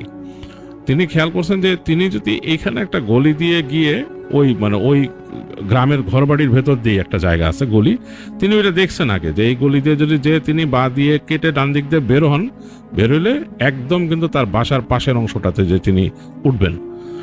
তার কাছে হঠাৎ মনে হলো যে আমি এই শর্টকাটটা নেই। এই চিন্তা করে তিনি হেঁটে ওই গলিতে ঢুকে গেলেন। তো ঢুকছেন রাতের বেলা, কিন্তু এখন কিন্তু এইখানে কিন্তু কোনো ল্যাম্পপোস্ট নাই, অন্ধকার, কিন্তু শুধু চাঁদের আলোতে ওই জায়গাটা আলোকিত হয়ে আছে। তো আকাশে চাঁদের আলো, এই চাঁদের আলোটা পুরো যখন একটা জায়গায় পড়ছে, কিন্তু ওই জায়গায় মানুষ নাই, শুধু ঘর বিভিন্ন, মানে আপনি বুঝতেছেন ঘর, এবং খুব পুরনো ঘর, এবং আপনি জানেন যে একসময় মানুষ থাকতো, মানুষ এই জায়গাগুলো ভূতের ভয়ে অ্যাবান্ডন করে চলে গেছে। তখন কিন্তু আপনার কাছে আরো বেশি ভীতিকর মনে হবে। তো মনসুর ভাইয়ের কাছে হঠাৎ করে এরকম দেখার পরে মনে হইতেছে যে হতে পারে, তার কাছে একটু ভয় লাগতেছে, মনে মনে বিভিন্ন রকমের চিন্তা ভাবনা মাথায় উকি দিতেছে। তো তিনি হেঁটে যাচ্ছেন, হঠাৎ করে বাঁয়ে তাকান, দেখেন যে ঘরগুলা দরজাগুলা খা করতেছে, দরজা নাই ওইটাতে, দরজা নাই, জানালা নাই, পাল্লা নাই, পুরা খা করতেছে। আবার কয়েকটার মধ্যে এরকম দরজা জানলা আছেও। তো তিনি আরো সামনে গেলেন, একই অবস্থা, এবং তিনি একবারে দেখলেন যে কয়েকটা ঘর এরকম লাইন দেয়া। তো যখন তিনি এরকম হেঁটে হেঁটে বেরোচ্ছেন, তো মোটামুটি কিন্তু ওই অংশটা পার করে ফেলছেন। এইবার আরেকটা টার্ন নিয়ে যে ঢুকছেন, এই জায়গায় এরকম আরো কতগুলা ঘর, তো আর ডান দিকে কতগুলা ঘর আছে এই পাশে এরকম। তো তিনি মাঝখান দিয়ে চলে যাচ্ছেন। তো তিনি একটা ঘরের পাশ দিয়ে যাওয়ার সময় তিনি দেখতেছেন ওই ঘরের মধ্যে মনে হয় দরজা ছিল এক সময়, কিন্তু দরজাটা জরাচিহ্ন খোলা। এটা কেমন যেন বলছে বাড়ি খাচ্ছে, ঠাস ঠাস ঠাস ঠাস করে। তো মনসুর ভাই বোঝার চেষ্টা করলেন যে বাতাস নাই, মানে ওইরকম বাতাস নেই, হালকা মৃদু মন্দ বাতাস তো লাগতেছে গায়ে। এই ঠাস ঠাস ঠাস ঠাস শব্দটা কেমন হইতেছে, ভাঙা দরজার বাড়ি খাওয়ার, কিন্তু বাতাস নাই। তো তিনি একবার ভাবলেন এখানে কি মানুষ থাকতেছে কেউ। পরে চিন্তা করলেন আরে মানুষ থাকলে তেন বাতি জাতি জ্বলবে, আর একটা ঘরে কি মানুষ থাকবে, থাকলে তো আরো মানে কয়েকটা ঘর থাকবে আশেপাশে, এইভাবে তো একটা ঘরের মধ্যে মানুষ উঠে না। আর এই দরজাটা ঠাস ঠাস ঠাস একটা রিদমিক ভাবে বাড়ি খাইতেছে কেন। তো একটু ভয় পেয়েছে কিন্তু মঞ্জুর ভাই, একবার তার মনে হলো যে উনি ঘুরে চলে যাক, ওই ঘরটার সামনে যাওয়ার সাহস হইতেছে না তার, ঘরটা কেমন যেন একটু এক্সটেন্ডেড সামনের দিকে বাড়ানো। তার কাছে মনে হলো যে একবার তিনি ঘুরে চলে যায় ওদিক দিয়ে, এবার চিন্তা করতেছে। আবার কি মনে করলো যে এত দূর রাস্তা আসছে এই শর্টকাটটা কাটানোর জন্য, আমি আর ঘুরে চলে যাবো ওদিক দিয়ে। এই চিন্তা করতে করতে তিনি যা থাকে কপালে মনে করে হাঁটা দিলেন সামনে। তো সে হেঁটে ওই ঘরের কাজ দিয়ে গেছেন, মানে জাস্ট দরজার প্যারালালি আসছেন। তিনি কিন্তু ওই বাড়ি খাওয়ার শব্দটা শুনতেছিলেন। ঠিক যখন দরজার পাশে আসছেন, হঠাৎ করে মনে হলো যে বাড়ি খাওয়ার শব্দটা বন্ধ হয়ে গেল। তিনি নিজের অজান্তেই, একবার চাইতেছিলেন তাকাবেন না দরজার দিকে, নিজের অজান্তেই দরজার দিকে তাকাচ্ছেন। তখন তার কাছে মনে হলো ভিতরে বসে কেউ নিঃশ্বাস ফেলতেছে জোরে। নিঃশ্বাসটা কেমন, হাঁপানি রোগী যেভাবে মানুষ নিঃশ্বাস ছাড়ে, অনেক কষ্ট করে করে নিঃশ্বাস নেয় সেরকম, মানে জোরে জোরে হাঁপানি রোগী যেরকম দেয় নিঃশ্বাস নেয় সেরকম, মানে খুব মানে বেশি রকমের যারা শ্বাসকষ্ট হলে যেরকম করতেছে ওরকম করে কেউ নিঃশ্বাস নিতেছে। কেন জানি শব্দটা শুনে প্রচন্ড ভয় পেয়ে গেছে মনসুর ভাই, তিনি মানে কেঁপে উঠছেন কাইন্ড অফ। তো তিনি তাড়াতাড়ি পার হইতে গেছেন। তো এই সময় তার নজরে পড়ছে, চাঁদের আলো পড়ছে যে অন্ধকারের মধ্যে মনে হলো দুইটা চোখ, মানে পুরা অন্ধকার ঘরের মধ্যে দুইটা চোখ শুধু। তারপর ওই ফিগারটা সামনে আসলো আরো। তো তিনি দেখতেছে একটা ছালার মতো পরা, মানে ছালা যেরকম হয়, ছালার রং যেরকম আর কি, টেন কালার টাইপের এরকম দিয়ে, মাথার উপরে চোখের দুই পাশ দিয়ে উপর দিয়ে এরকম মাথায় ঘোমটার মতো দেওয়া একটা মহিলার মতো চেহারা, কিন্তু এটা মহিলা কিনা তিনি বলতে পারবেন না, কারণ চোখ দুইটার জন্য আর কিছু দেখা যাচ্ছে না, কতগুলো চুল বের হয়েছে। একটা হাত বাড়লো সামনে, তার সামনে এক হাত বাড়াই দিল এবং হাতটা একদম শীর্ণ, মনে হচ্ছে কঙ্কালের উপরে কেউ কালো চামড়া দিয়ে যদি পেঁচায় দেয় যেরকম হবে সেরকম। হাতের নখগুলো সুচালো, একদম পাখির নখের মতো এরকম তার সামনে এরকম বাড়ায় দিল। দিয়ে একটা কণ্ঠ শুনলো, তিনি একেবারে অ্যারাবিকে বলল তাকে, তিনি সামাকাতান, এমন ভাবে বলল, মানে এই কণ্ঠটা তার কাছে মনে হয় নাই কোনো মানুষের কণ্ঠ হইতে পারে। অবশ্যই নারী টাইপের কণ্ঠ, কিন্তু ভয়ঙ্কর, মানে যেটা বলছে তার মানে মাছ দেয় আমাকে এরকম। তো মনসুর ভাই ভয়ের চোটে কেঁপে উঠছে। তিনি ছোটবেলায় গ্রামে এরকম অনেক ঘটনা শুনছেন যে মাছ চায় এবং নাকি কণ্ঠে বলে মাছ দে, এরকম এরকম এসে। এমনকি ওই যে আমি বললাম যে আমি শুনছিলাম যে অস্ট্রেলিয়ার মতো দেশে নাকি বাংলায় বসে মাছ দে, তো এইভাবে তার কাছে বসে অ্যারাবিকে। তো উনি তো আরবি বুঝতেন যেহেতু কাজ করেন দোকানে। তো ভয়ে তিনি থরথর করে কেঁপে উঠছেন। কেঁপে উঠে তিনি চিন্তা করলেন যে এখান থেকে মানে কিছু তো একটা করা লাগবে না। হাতটা সামনে দেখতেছেন তিনি, তার একটু সামনে। তিনি তাড়াতাড়ি তার ব্যাগের ভিতর থেকে মাছের একটা ব্লক নিয়ে ওই দিয়ে দিচ্ছেন, খেয়াল করেন নাই কিছু, ওইটা ওই হাতের মধ্যে দিচ্ছেন। দেওয়ার পরে উনি দিচ্ছেন দৌড়, মানে মাছটার ওইটা দিয়েই, বাকি ব্যাগটা কিন্তু পুরোটা দেন না, আরো 2-3টা ব্লক অন্য মাছ ছিল তার, দৌড় দিচ্ছেন তিনি। এখান থেকে দৌড় দিচ্ছেন তিনি, পিছনে ওই যে শব্দটা আরো লাউডলি শুনলেন, মনে হলো ওই লাউডলি শ্বাস টানতে টানতে তার পিছনে কেউ আসতেছে। তো মনসুর ভাই দৌড়াইছেন, মানে একেবারে প্রাণপণে দৌড়াইছেন। দৌড়াইতে দৌড়াইতে তিনি একেবারে তাদের ওই গলির শেষ মাথা দিয়ে বেরোয় তার বাসার কাছে চলে আসছেন। বাসার কাছে এসে তার বাসার সামনে যে গলিটা ওইটাতে ঢুকছেন। অনেকটা বাংলাদেশে থাকে না, মানে ওই যে অনেক ঘর বাড়ি থাকলে দেখা যায় অনেকটা এরকম বিভিন্ন বাসার পেছন দিয়ে যায় ওইরকম আর কি। তো ঢুকে একেবারে যখন বাসার সামনে চলে আসেন, তিনি দেখতেছেন তার বাসায় বাতি জ্বলতেছে। তখন তিনি বুঝলেন যে বাসায় মানুষ আছে, বাকি যে 2জন রুমমেট আছে এদের মধ্যে কেউ আছে আর কি। তিনি একে দরজার কাছে যে হাঁপাইতে হাঁপাইতে 2 হাত দিয়ে হাঁটু ধরে তিনি ডাক দিচ্ছেন তার রুমমেটের নাম ধরে। তো 2বার ডাকার পরে একজন আসলো। কি হয়েছে ভাই? ভাই যে ঘটনা হয়েছে বলে তিনি ওই মাছের প্যাকেটটা দিয়ে বলে রাখেন, মানে ভয়ঙ্কর ঘটনা ঘটছে। কি ঘটছে? দাঁড়ান পরে বলতেছি। তো কিছুক্ষণ তিনি জিরাইলেন, জিরায় তিনি বললেন যে দাঁড়ান আমি আগে গোসল করে আসি ভাই, অনেক নোংরা লাগতেছে নিজেরে বলে তিনি ওই তার ওখান থেকে টাওয়েলারি নিয়ে চলে গেলেন তাদের যে গোসলখানার মধ্যে। কিন্তু ভয় লাগতেছে, তিনি যা দেখছেন বা শুনছেন তার ভয় লাগতেছে। আর তিনি চাচ্ছেন যে একটু গোসল টোসল করে, যেরকম লাগতেছে তার কাছে নিজেকে মানে অপবিত্র ময়লা লাগতেছে। তো তিনি ঢুকলেন গোসলখানায়, ওখানে বাতি জ্বেলে। এখন মজার ব্যাপার হচ্ছে তাদের গোসলখানার পেছনে ছিল খেজুর গাছ বেশ খানিকটা এই সাইডে, আর গোসলখানার ওপরে যে শেডটা দেওয়া ওইটা কিন্তু ওই যে ক্যারোগেটের টিন প্লাস্টিক টাইপের একটা মোটা দিয়ে শেড দেওয়া, ওইটা কিন্তু পাকা করা ছাদ না। তো তিনি জাস্ট মানে পানি অন করছেন, গোসল করবেন। এই সময় মনে হলো যে তার এই যে গোসলখানার ছাদের মধ্যে কিছু একটা দিম করে পড়লো একেবারে জোরে। এরকম সাউন্ড হয় যে বড় কোনো বিড়াল টিড়াল এসে যদি পড়ে সেরকম একটা সাউন্ড, হ্যাঁ এরকম।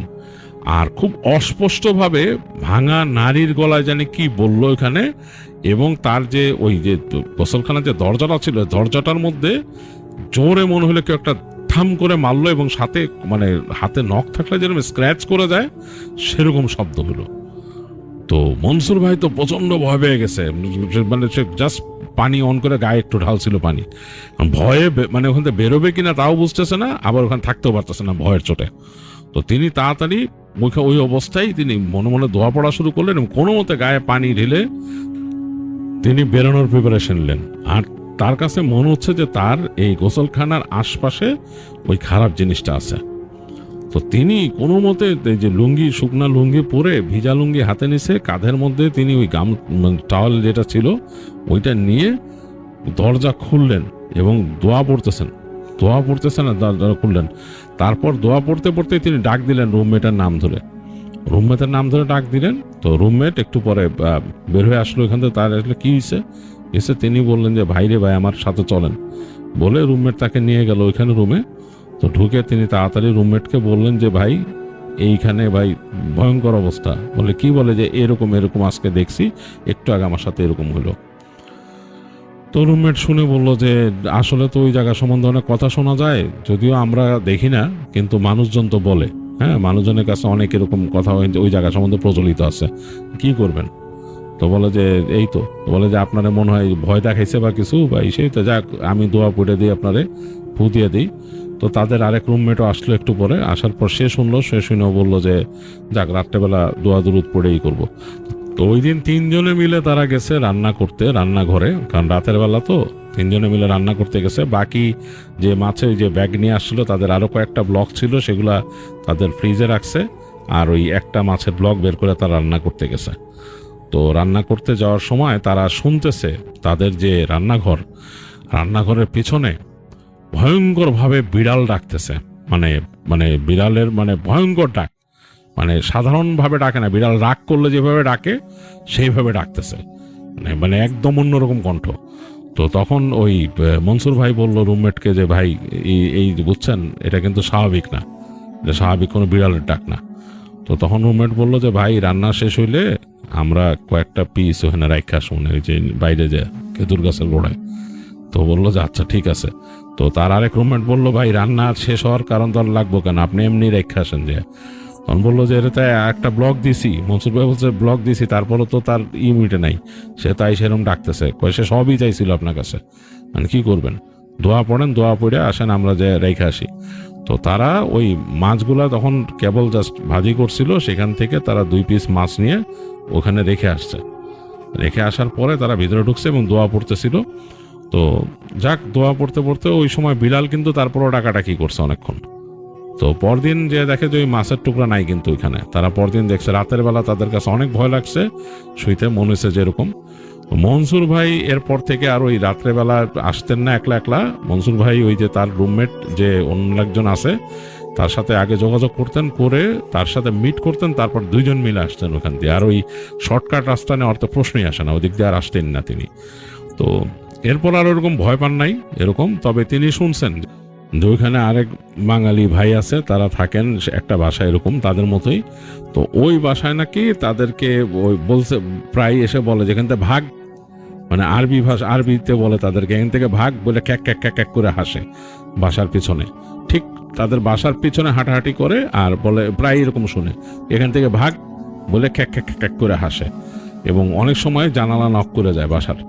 তো প্রথম তারা ভাবতো যে এটা মনে হয় কোনো আরব বা কেউ এখানকার লোকাল কেউ বা কোনো বেদুইন টাইপের মানুষ করে আর কি। তো তারা এটা করার জন্য তারা যেরকম 4 জন থাকে, তারা 4 জনই একসাথে বেরোইছে এরকম শুনে একদিন। কেউ নাই বাসার আশেপাশে, কিচ্ছু নাই, কোনো মানুষজন কিচ্ছু নাই, জায়গা বাসা খালি, চারিপাশ খালি খা করতেছে। এবং তারা যখন আবার ঘরে ঢুকছে সাথে সাথে তাদের জানলার মধ্যে নক করছে। তো এটা ওই ওখানে শুনছে অন্য বাঙালির, এবং আরো টুকিটাকি এরকম এক্সপিরিয়েন্স নাকি অনেকেই পাইছে। তো যেটা মূলত তারা জানতে পারে সেটা তো বাঙালিদের কাছ থেকেই জানতে পারে, অথবা কখনো যদি ইন্ডিয়ান বা পাকিস্তানি কেউ শেয়ার করে তাদের কাছ থেকে। মোট কথা টুকিটাকি ছোটখাটো গল্প তারা শুনছেন। বাট আবার অনেকে ব্যাপার আছে যে অনেকে নাকি এটা স্বীকারই করে না। অনেক বাঙালি ভাই আছে, তাদের সাথে কথা বলছে, তারা বলে যে না ভাই আমরা কিছু দেখি নাই এই সেই। যাই হোক, মনসুর ভাইয়ের কথা হচ্ছে ভাই এটা সবাই যে এরকম এক্সপিরিয়েন্স করবে এমন তো কোনো কথা নাই। যে কোনো মানুষ দেখতে পারে, যে কোনো মানুষেরই একটা এক্সপিরিয়েন্স হতে পারে। তো যার হয় সেই বুঝে জিনিসটা কতটা ভয়ের।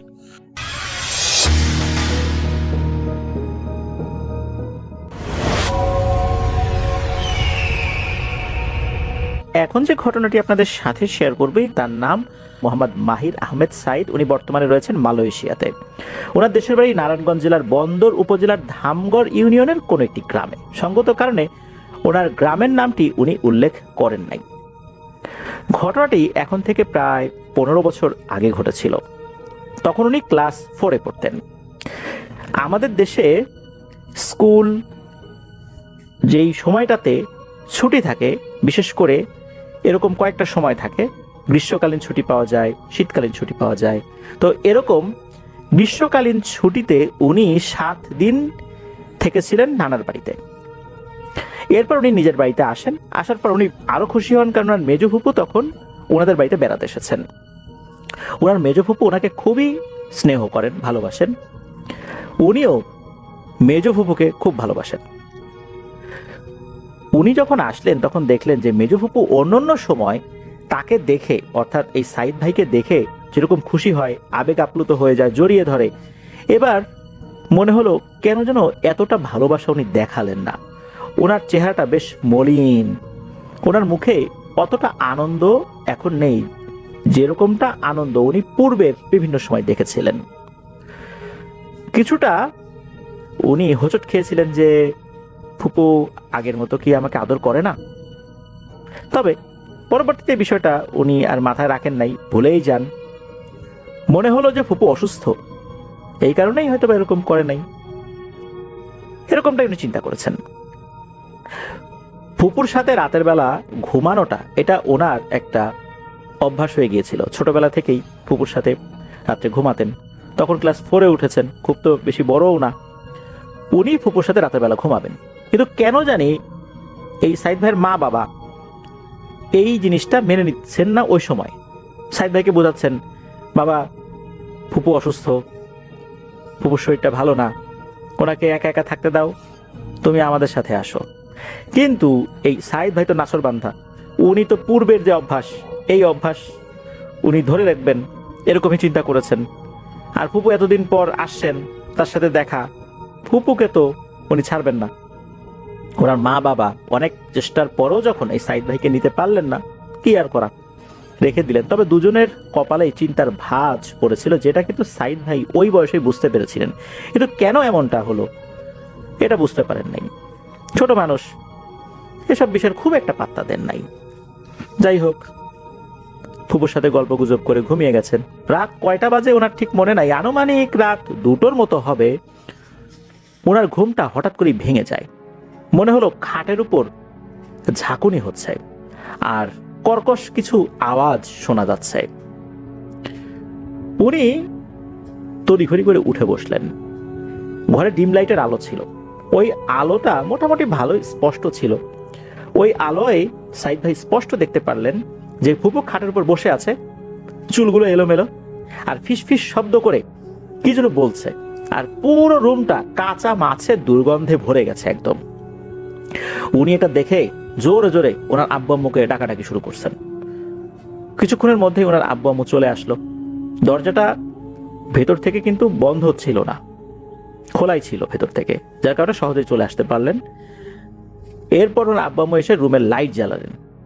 লাইট জ্বালানোর পর এই সাইদ ভাই যেটা দেখতে পারলেন, এটা দেখার জন্য উনি মোটেও প্রস্তুত ছিলেন না। উনি দেখেন যে ফুপু চুল এলোমেলো করে দিয়ে বসে আছে, তার চোখগুলো রক্তের মতো লাল, আর চোখগুলো এত বড় বড় করে উনি তাকিয়ে আছেন, মনে হচ্ছে এখনই চোখ দুটো, চোখের যে কোটর, এই কোটর থেকে বেরিয়ে আসবে, এত বড় করে তাকিয়ে আছেন, এত ভয়ঙ্কর দৃষ্টি নিয়ে তাকিয়ে আছেন। সাইদ ভাইয়ের আব্বু এসেই ফুপুর পাশ থেকে এক হ্যাচকা টান দিয়ে সাইদ ভাইকে সরিয়ে নেন। সাইদ ভাইয়ের আব্বু বললেন যে ভয় পেও না বাবা, তোমার ফুপুর কিছু সমস্যা আছে, এই জন্যই উনি অসুস্থ, এই জন্য আমাদের বাসায় আসছেন ট্রিটমেন্টের জন্য, আর এই কারণেই তোমাকে ঘুমোতে নিষেধ করেছিলাম, তুমি আসো, কোনো সমস্যা নাই। সাইদ ভাইকে তো সরিয়ে দিলেন। এরপর সাইদ ভাইয়ের আব্বু অন্যান্য যারা পুরুষ সদস্য ছিলেন তাদেরকে ডাকলেন, তারাও আসলো।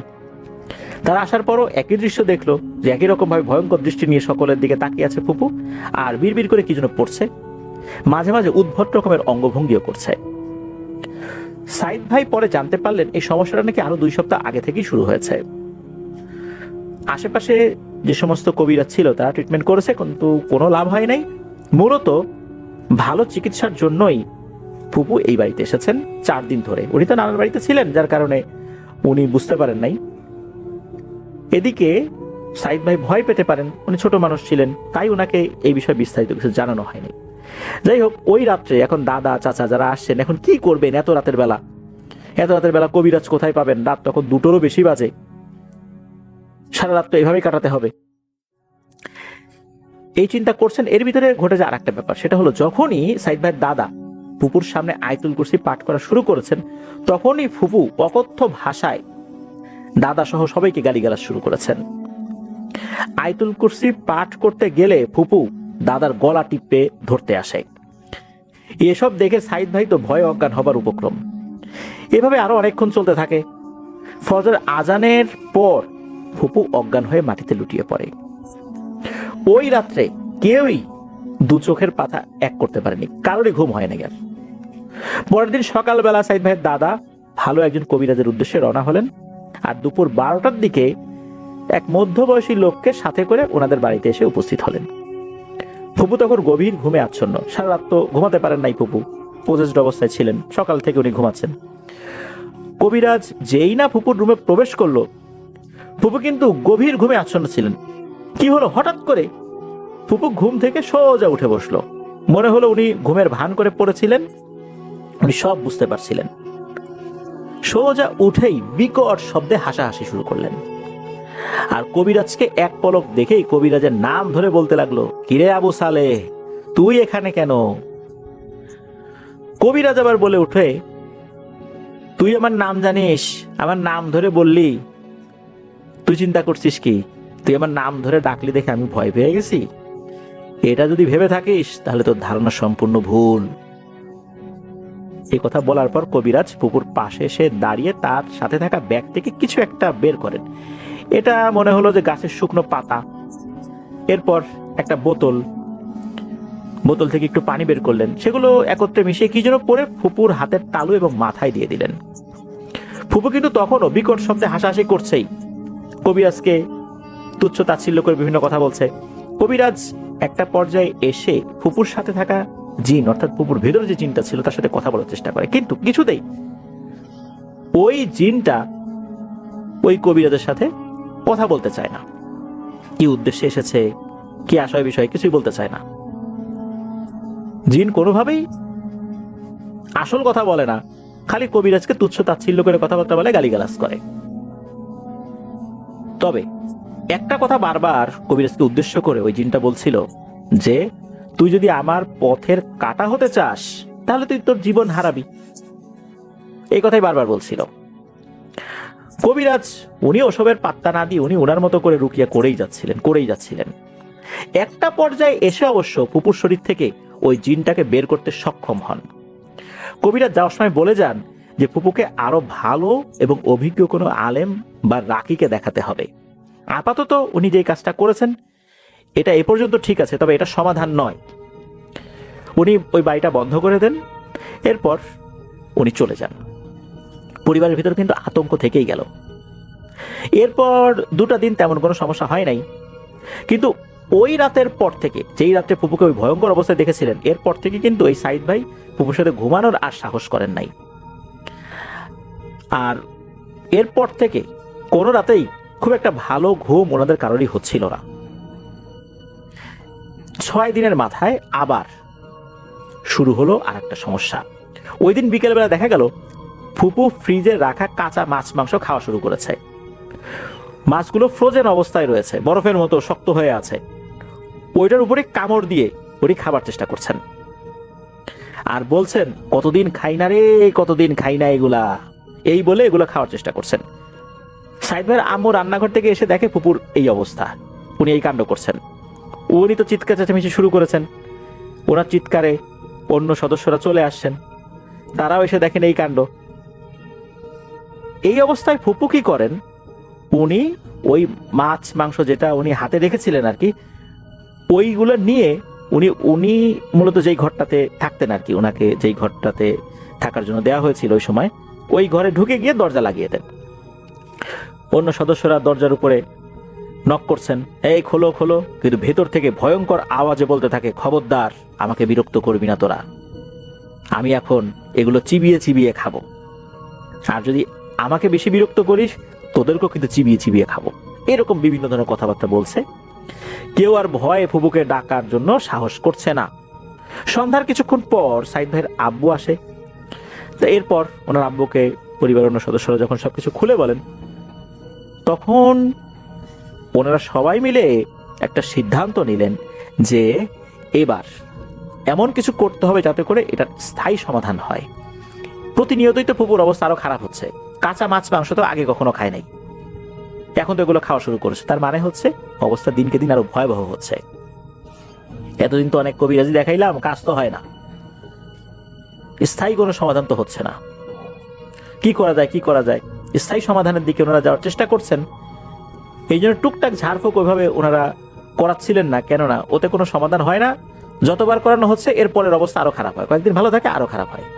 এইভাবেই একটা মাস পার হয়ে যায়, সমস্যার কোনো কুল কিনারা হচ্ছে না। এই এক মাসে পরিবারের লোকদের রাতের ঘুম যে কি জিনিস এটা ওনারা খুব ভালোই টের পেয়েছেন, কারণ কেউই ঠিক মতো রাতে ঘুমাতে পারতেন না। এভাবে তো চললো বেশ কিছুদিন। এরপর ওনাদের বাড়ি থেকে বেশ কিছুটা দূরে ইট ভাটা আছে, এই ইট ভাটার ওই দিকটাতে একটা কবিরাজ বাস করত। তো ওই কবিরাজের কাছে গিয়ে যখন এই সমস্যার কথা বলা হয়, এরপর উনি পরের দিন আসার জন্য রাজি হন। উনি বলে দেন ওনার কিছু জিনিস লাগবে, আগরবাতি, 6টা মোমবাতি, একটা লাল গামছা, কুরবানি হয়েছে এমন একটি পশুর হাড়, কচি বেল পাতা, আরো কিছু জিনিস। সবকিছু জোগাড় করলেও একটা জিনিস জোগাড় করতে খুব কষ্ট হয়েছিল, সেটা হলো কুরবানির পশুর হাড়। কারণ হচ্ছে এই ঘটনা যখন ঘটা শুরু হয়েছে তার থেকে 7-8 মাস আগে কুরবানি চলে গেছে। এই সময় তো কুরবানির পশুর হাড় জোগাড় করা সহজ বিষয় নয়। যাই হোক, আল্লাহর অশেষ রহমতে সেটিও কোনোভাবে জোগাড় করা হয়। কবিরাজ বেলা 11টার দিকে ওনাদের বাড়িতে আসেন। কবিরাজ বাড়ির সামনে এসে সরাসরি বাড়িতে না ঢুকে প্রথমে এই সাইদ ভাইয়ের দাদাকে বললেন যে ওনাদের বাসা থেকে যেন একটি মাটির তৈরি এমন একটি বস্তু তাকে দেয়া হয় যেটা হাড়ি জাতীয় কিছু হবে। ওই সময়ে একটা দইয়ের হাড়ি ছিল বাড়িতে, খুব সুন্দর করে ধুয়ে পরিষ্কার করে রাখা ছিল। তো ওই জিনিসটা এনে দেয়া হলো, ওটার মধ্যে পানি দেওয়া হয়েছিল। তো পানি সমেত ওই হাড়িটা কবিরাজের হাতে দেয়া হয়। ওই সময় কবিরাজ বেশ কিছু দোয়া দুরুদ পড়ে ওই পানির মধ্যে ফু দেন। ফু দেওয়ার পর বাড়ির মেইন যে দরজা এটাই ছিটিয়ে দেন। এরপর উনি ঘরে প্রবেশ করেন। এরপর কবিরাজ দাদাকে বলে ওঠেন যে এই বাড়িতে নাপাক এবং খুবই দুষ্টু জিনের অবস্থান রয়েছে। এরপর কবিরাজ একটা বৃত্ত আঁকেন, আর ওই বৃত্তের মধ্যে কবিরাজের যে সমস্ত চাহিদাগুলো ছিল, যে উপকরণগুলোর কথা উনি বলেছিলেন, সেগুলো ওখানে রাখা হয়। কবিরাজ এগুলো দিয়ে একটা আসন তৈরি করেন। তো কবিরাজ কিন্তু উনি বাইরে আছেন, ফুপুর সাথে দেখা হয় নাই, কিন্তু ফুপু ঘরের মধ্যে চিৎকার করে গালিগালা শুরু করেছে, আর ঘরের ভিতর সব জিনিস ভাঙচুর করা শুরু করেছে। সবকিছু রেডি হয়ে যাওয়ার পর কবিরাজ এক পর্যায়ে বলেন যে যান, তাকে নিয়ে আসেন। কবিরাজের কথা মতো ফুপুকে আনার জন্য যেই না সাইদ ভাইয়ের আব্বা রুমে প্রবেশ করেছেন, শুধু সাইদ ভাইয়ের আব্বা না, সাইদ ভাইয়ের দাদা, চাচা, ওনারা প্রবেশ করেছেন, তখন ভয়ে তাদের রক্ত জমে যাওয়ার মতো অবস্থা। তারা দেখেন যে ফুপুর চেহারা পুড়ে যাওয়া, স্কিন এরকম মনে হচ্ছে আর কি, মানুষের চেহারা পুড়ে গেলে কিরকম হয় ওই রকম হয়ে গেছে। তারা সবাই এটাই দেখছে, চোখে রক্ত জমাট হয়ে আছে। একটা মানুষের চেহারা এরকম হয়ে যায় কিভাবে? বিভিন্ন ভয়ের গল্পে শুনেছেন যে ঝলসানো মুখ, কিন্তু তার চেহারা এরকম হলো কিভাবে? কবিরাজ তখন বলেন যে আপনারা কি দেখছেন, ভয় পায়েন না, ওর চেহারা ঠিকই আছে, আপনারা এখন এই অবস্থায় দেখছেন, ওকে নিয়ে আসেন। তাকে জোর করে টেনে হিচড়ে ধরে নিয়ে আসা হয়।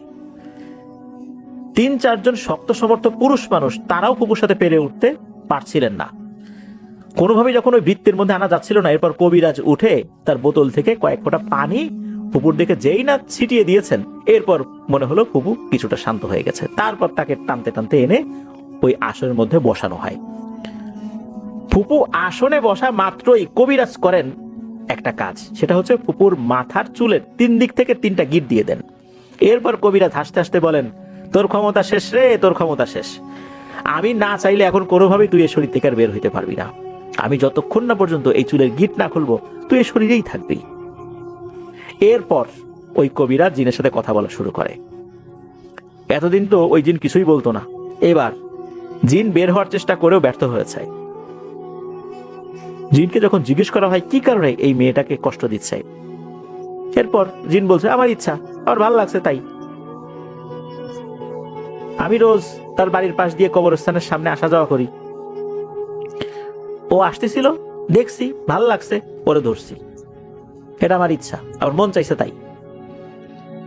তো ফুপুর যেই বাড়িটা, ওই বাড়ির ওখানে একটা কবরস্থান রয়েছে। ফুপুর যেই মেইন বাড়ি, এটি সোনারগাঁও উপজেলার পানাম যে নগর রয়েছে, পানাম নগর এর কাছাকাছি একটা জায়গায়। তো তাদের বাড়িটা একটা ছোট বিলের সাইডে, একটি রাস্তা রয়েছে, মাদ্রাসা রয়েছে, ঈদগাহ রয়েছে, ওই এলাকার কবরস্থান রয়েছে। আর কবরস্থানের পাশে বিশাল একটা বড় তুলা গাছ রয়েছে। তো ওই জিনটা বলে একদিন নাকি ফুপু মাগরিবের নামাজ পড়ার জন্য বাইরে ওযু করতে গিয়েছিলেন। ওই সময় ওই জিনটা তার উপর আসর করতে সক্ষম হয়েছে। এর আগে আসর করার চেষ্টা করতে পারে না, কিন্তু ওই সময় পেরেছে। আর ওই তুলা গাছে সে নাকি বসবাস করে। আর সে জানায় যে এই শরীর থেকে সে যাবে না। প্রথমে কবিরাজ যেটা করেন সেটা হলো ভালো করে বোঝানোর চেষ্টা করেন, কিন্তু কোনোভাবেই যেহেতু যাবে না, সাফ সাফ বলে দেয়। তখন কবিরাজ বলে দেন, ঠিক আছে, তুই যাবি না তো যা, তোকেও আমি ছাড়বো না। তোকে তো আমি ভালো করে বললাম, তুই কি ভাবছিস তোকে আমি এমনি এমনি ছেড়ে দেব? দেখ আমি তোর কি করি। এই বলে ফুপুর ঠিক 2 হাত দূরে একটা বালিশ রাখেন। বালিশ আনতে বলেছিলেন, বালিশটা রাখা হয়। কবিরাজ কিছু দোয়া দরুদ পরে ওই বালিশের উপর ফু দেন। এরপর কবিরাজের সাথে আনা একটি বেত দিয়ে ওই বালিশের উপর আঘাত করতে থাকেন। কবিরাজ যেই না বালিশের উপর বেত দিয়ে আঘাত করতে থাকেন, তখন ফুপু বিকট শব্দে চিৎকার চেঁচামেচি শুরু করেন। কবিরাজ বলতে থাকেন, ভালো করে তো বলছিলাম রে, তুই আমার সাথে বেয়াদবি করছিস, এবার এটার শাস্তি তুই ভোগ কর। আগে তোকে ইচ্ছা মতো পিটায় নেই, তারপর তোকে বোতলবন্দি করব। এই বলে কবিরাজ ক্রমাগত বেত দিয়ে বালিশের উপর আঘাত করছেন। আর ফুপু তো বিকট চিৎকার শুরু করেছেন। এত জোরে চিৎকার করছেন যে এইটা স্বাভাবিক কোনো চিৎকার না। আশেপাশের মানুষ চিৎকারে 2 কানের উপর হাত চেপে ধরে রেখেছেন, এমন একটা অবস্থা। এভাবে একটা পর্যায়ে কবিরাজ কিছুটা ক্লান্ত হয়ে পড়েন। যখন ক্লান্ত হয়ে পড়েছেন, এর মধ্যে সাইদ ভাই করেন আর একটা কাজ। সেটা হচ্ছে, যখন দেখেন যে হুজুর বেতটা পাশে রেখে দিয়েছে, সাইদ ভাই ছোট মানুষের এগিয়ে গিয়ে বলেন যে হুজুর, আমি আপনার কাজে একটু সাহায্য করতে চাই, এই জিনটাকে আমি একটু পিটাতে চাই। এর কারণে বহুদিন যাবত আমরা রাত্রে ভালো করে ঘুমাইতে পারি না। এর কারণে ফুপু কষ্ট পাচ্ছে, ফুপু আমাকে খুব স্নেহ করে, ভালোবাসে। এই জিনটারে আমি একটু পিটাই, আপনার কাজে একটু সাহায্য করে, আপনি ক্লান্ত হয়ে গেছেন। হুজুর মৃদু হেসে দিয়ে ওই বেতটা সাইদ ভাইয়ের হাতে দেন।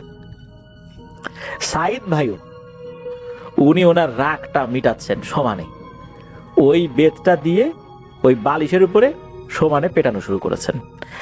আর ওই যে পেটানো, এর কারণে ফুপু আবারও চিৎকার চেঁচামেচি শুরু করেছেন। সাইদ ভাই তো ছোট মানুষ, 15-20টা বালিশের উপরে আঘাত করার পর উনিও ক্লান্ত হয়ে পড়েছেন।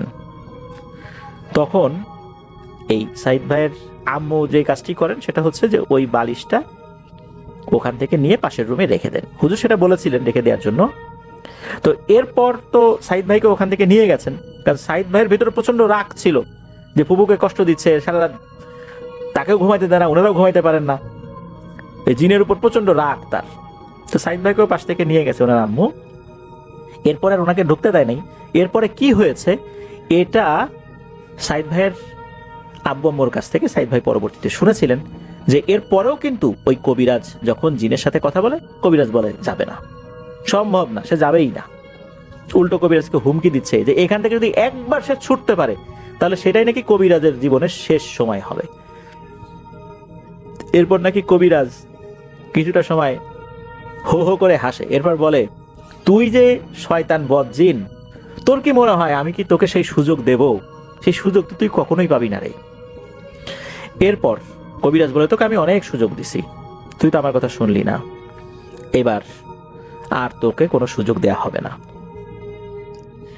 এরপর কবিরাজ কি করেন, তার ব্যাগ থেকে একটি কাচের বোতল বের করেন। অনেকক্ষণ নাকি ওই বোতলের উপরে উনি বিভিন্ন ধরনের দোয়া দরুদ পরে ফু দিচ্ছিলেন। এরপর ফুপুর মাথায় যে 3টা গিট দিয়ে রেখেছিলেন, চুলের বেনি প্রথমে কয়েকটা করা হয়েছিল আর কি, 3-4টা বা 3টা বেনি করা হয়েছিল, যেটা এই সাইদ ভাইয়ের আম্মুকে বলেছিলেন করতে। উনি দ্রুত চুলের বেনি করে ফেলেছিলেন। ওই বেনির মাথায় আবার 3টা গিট দিয়েছিল, উনি এই 2টা বেনির গিট খুলে দিয়েছেন। এরপর একটি লাল গামছা দিয়ে ফুপুর নাক মুখ বাদে শরীরের অন্য অংশটা ঢেকে দেওয়ার চেষ্টা করে, মানে যতটুকু ঢাকা যায়। এরপর একটি বোতল থেকে কিছু পানি নিয়ে কাচের বোতলটা ওই পানিতে কিছুটা সময় ভিজিয়ে রাখেন, যতটুকু ভেজানো যায় আর কি। তারপর সেখান থেকে আরেকটু পানি ফুপুর চোখে এবং নাকে ছিটিয়ে দেওয়া হয়। এরপর ফুপুর শরীরে মনে হলো খিঁচুনি শুরু হয়ে গেছে। তখন কবিরাজ এই কাচের বোতলটা, উনি এই কাচের বোতলের মুখটা খুলে রেখেছেন। যখনই নাকি এই কাচের বোতলটা ফুপুর নাকের কাছে ধরেছেন, তখন ঘটে এক ভয়ঙ্কর ঘটনা। দেখা গেল ফুপুর নাকের ভেতর দিয়ে কালো একটা ধোঁয়া বের হলো এবং এই ধোঁয়াটা সোজা কুণ্ডলি পাকিয়ে ওই বোতলের মধ্যে প্রবেশ করলো। সাথে সাথে ফুপু অজ্ঞান হয়ে পড়ে। আর কবিরাজ উচ্চ স্বরে বলে ওঠে, আলহামদুলিল্লাহ, আমরা সফল হয়েছি। এরপর কবিরাজ বলে, আর কোনো চিন্তার কারণ নাই, এটাকে ধরে ফেলছি, এরপর যা করার দরকার আমি করব। তার আর কোনো কবিরাজি চিকিৎসার দরকার নাই, ডাক্তারের কাছে নিয়ে যান, ওষুধ টষুধ খেলে ইনশাল্লাহ সুস্থ হয়ে যাবে, আর কোনো চিন্তা নাই। এরপর কবিরাজ উনি কিছু পানি পড়া দিয়েছিলেন, তেল পড়া দিয়েছিলেন, ঝাড়ফুঁক করে দিয়েছিলেন। আর কবিরাজ বলেছিলেন যে 1 সপ্তাহ কোনো আমিষ জাতীয় খাবার, মাছ মাংস এগুলো যেন তাকে না খেতে দেওয়া হয়। এরপর কবিরাজ চলে যান। সত্যি আল্লাহর রহমতে ফুপু একদম স্বাভাবিক হয়ে যান। কিন্তু এরপর থেকে আর একটা ঘটনা ঘটতে থাকে এই সাইদ ভাইয়ের সাথে। এই ঘটনা 3 দিন পর থেকে এই সাইদ ভাই একটা স্বপ্ন দেখা শুরু করেন। স্বপ্নটা হচ্ছে ঘুমের মধ্যে উনি কালো কিছু অবয়ব দেখতেন। তাদের মুখ উনি দেখতে পারতেন না। তাদের দেহের গঠন ছিল 10 থেকে 11 ফুট উচ্চতার আনুমানিক। সেই অবয়বগুলো নাকি স্বপ্নে এসে তাকে হুমকি দিত। স্বপ্নের মধ্যে উনি দেখতেন যে উনি একটা রাস্তা দিয়ে বাসায় ফিরছেন, ওনার পিছন দিয়ে কারা যেন দৌড়ে আসছে। তাকিয়ে দেখেন যে ভয়ঙ্কর আকৃতির এই অবয়বগুলো, চেহারা ভালো করে বোঝা যাচ্ছে না। আর এর ভেতরে আরেকটা অবয়ব দেখা যাচ্ছে, যেটা হচ্ছে এই সাইদ ভাইয়ের ফুপু। তার মুখ দিয়ে লালা ঝরছে, চোখগুলো রক্ত জবার মতো লাল টকটকে, আর তার হাতে বড় একটা মাছ কাটার বটি। আমরা বাজারে মাছ কাটার যে বড় বড় বটি দেখতে পাই না, কিছু লোকজন মাছ কাটে, ওই রকম একটা বটি, সেটা দিয়ে এই সাইদ ভাইয়ের দিকে তেড়ে আসছে। উনি প্রাণপণে দৌড়াচ্ছেন, মনে হচ্ছে উনি আগাতে পারছে না, এখনই এসে ধরে ফেলবে। আর পেছন থেকে রাগে ভয়ঙ্কর ফুসফুস শব্দ শোনা যাচ্ছে। উনি ওনার মতো করে দৌড়ানোর চেষ্টা করছেন, কিন্তু কোনোভাবেই উনি দৌড়াতে পারছেন না, আগাতে পারছেন না। ঘুম থেকে উনি ধর্মার করে উঠে বসেন। দেখলেন সারা শরীর ঘেমে একদম ভিজে একাকার হয়ে গেছে, হার্টবিট অনেকটা বেড়ে গেছে। উনি তো আম্মু আম্মু বলে চিৎকার চেঁচামেচি শুরু করেছেন। ওনার আম্মু ঘুম থেকে জেগে ওঠেন, বলেন কি হয়েছে, স্বপ্নের কথাটা বলেন। সব শোনার পর ওনার আম্মু কিন্তু একবারের জন্য ওনাকে বলেন নাই যে বাবারে তুই দুঃস্বপ্ন দেখছিস, বরং ওনার আম্মু চিন্তিত হয়ে পড়েন। ওই যে কবিরাজ, ইটভাটার কাছে যে কবিরাজ, যেটা যিনি এই সমস্যার সমাধান করেছেন, তার কাছে নিয়ে যাওয়া হয়। পরবর্তী দিন সকালবেলা কবিরাজ সব শোনার পরে বলেন যে বাবা ভয় পেও না, তুমি স্বপ্নে যাদের দেখতে পাও তারা হচ্ছে ওই দুষ্টু জিনের সঙ্গী। তুমি যেহেতু বালিশে আঘাত করেছিলে, এই কারণে ওরা কিছুটা তোমার উপর ক্ষিপ্ত হয়েছে, তবে চিন্তার কোনো কারণ নাই, ওরা তেমন কোনো ক্ষতি করতে পারবে না। এরপর 17 দিনের কিছু আমল দিয়ে দেন, এই আমলগুলো করতে হবে। তো 17 দিন এই আমলগুলো করেছেন। 17 দিনের মধ্যে উনি কোনো ধরনের কোনো স্বপ্ন দেখেন নাই। এরপর আর কোনো সমস্যা হয়ও নাই। ওই জিনটাকে নিয়ে যাওয়ার পর, বোতলবন্দি করার পর কি করেছে ওই কবিরাজ সে বিষয় জানা যায়। তবে ফুপু আলহামদুলিল্লাহ ভালো আছেন, আর সাইদ ভাইও ভালো আছেন। উনি বড় হয়েছেন, এখন উনি প্রবাস জীবনে রয়েছেন। এটাই ছিল ঘটনা।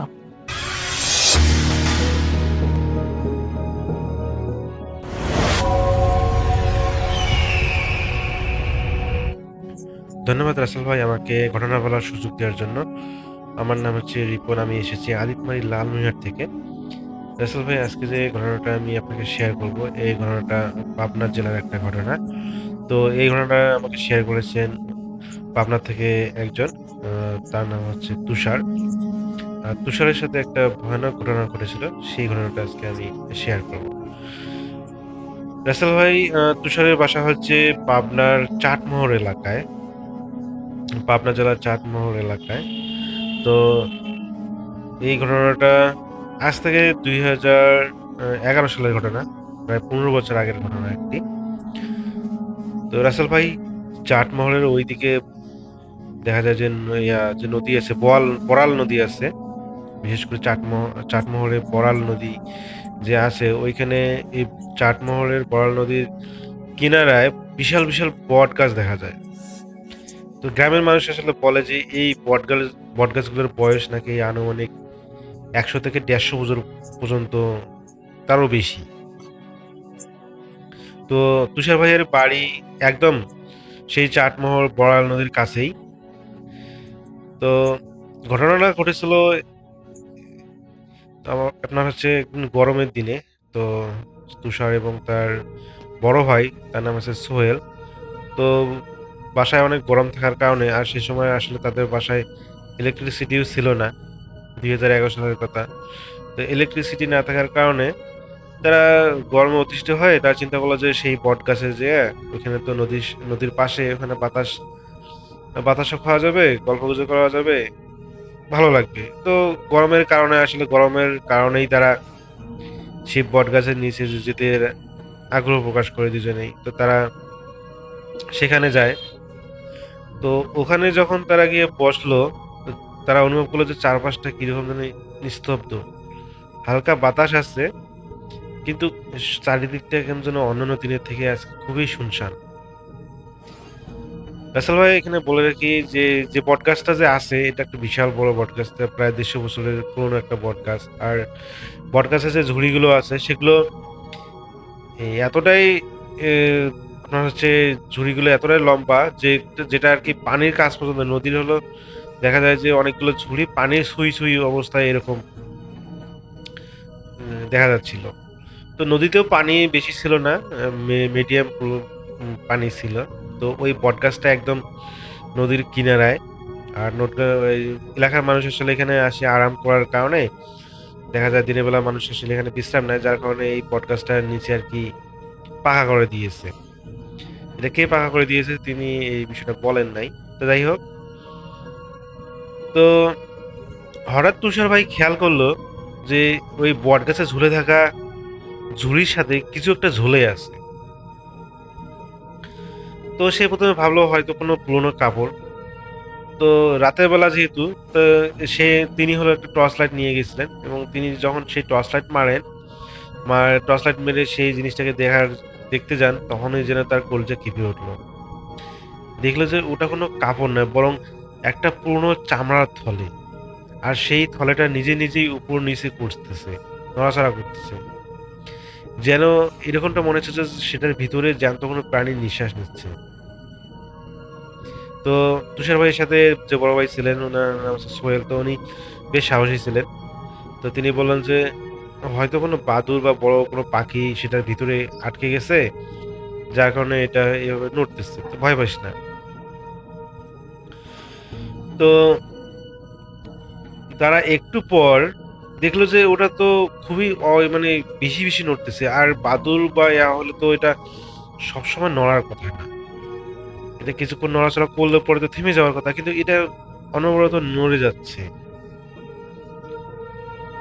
তো তারা আরেকটা জিনিস অবলোকন করলো, বিশেষ করে তুষার ভাই আরেকটা জিনিস অবলোকন করলো যে সেই চামড়ার মতো যে থলেটা, যেটা ওই ঝুড়ির মধ্যে ঝুলে আছে, সেটা ধীরে ধীরে পানির দিকে এগিয়ে যাচ্ছে।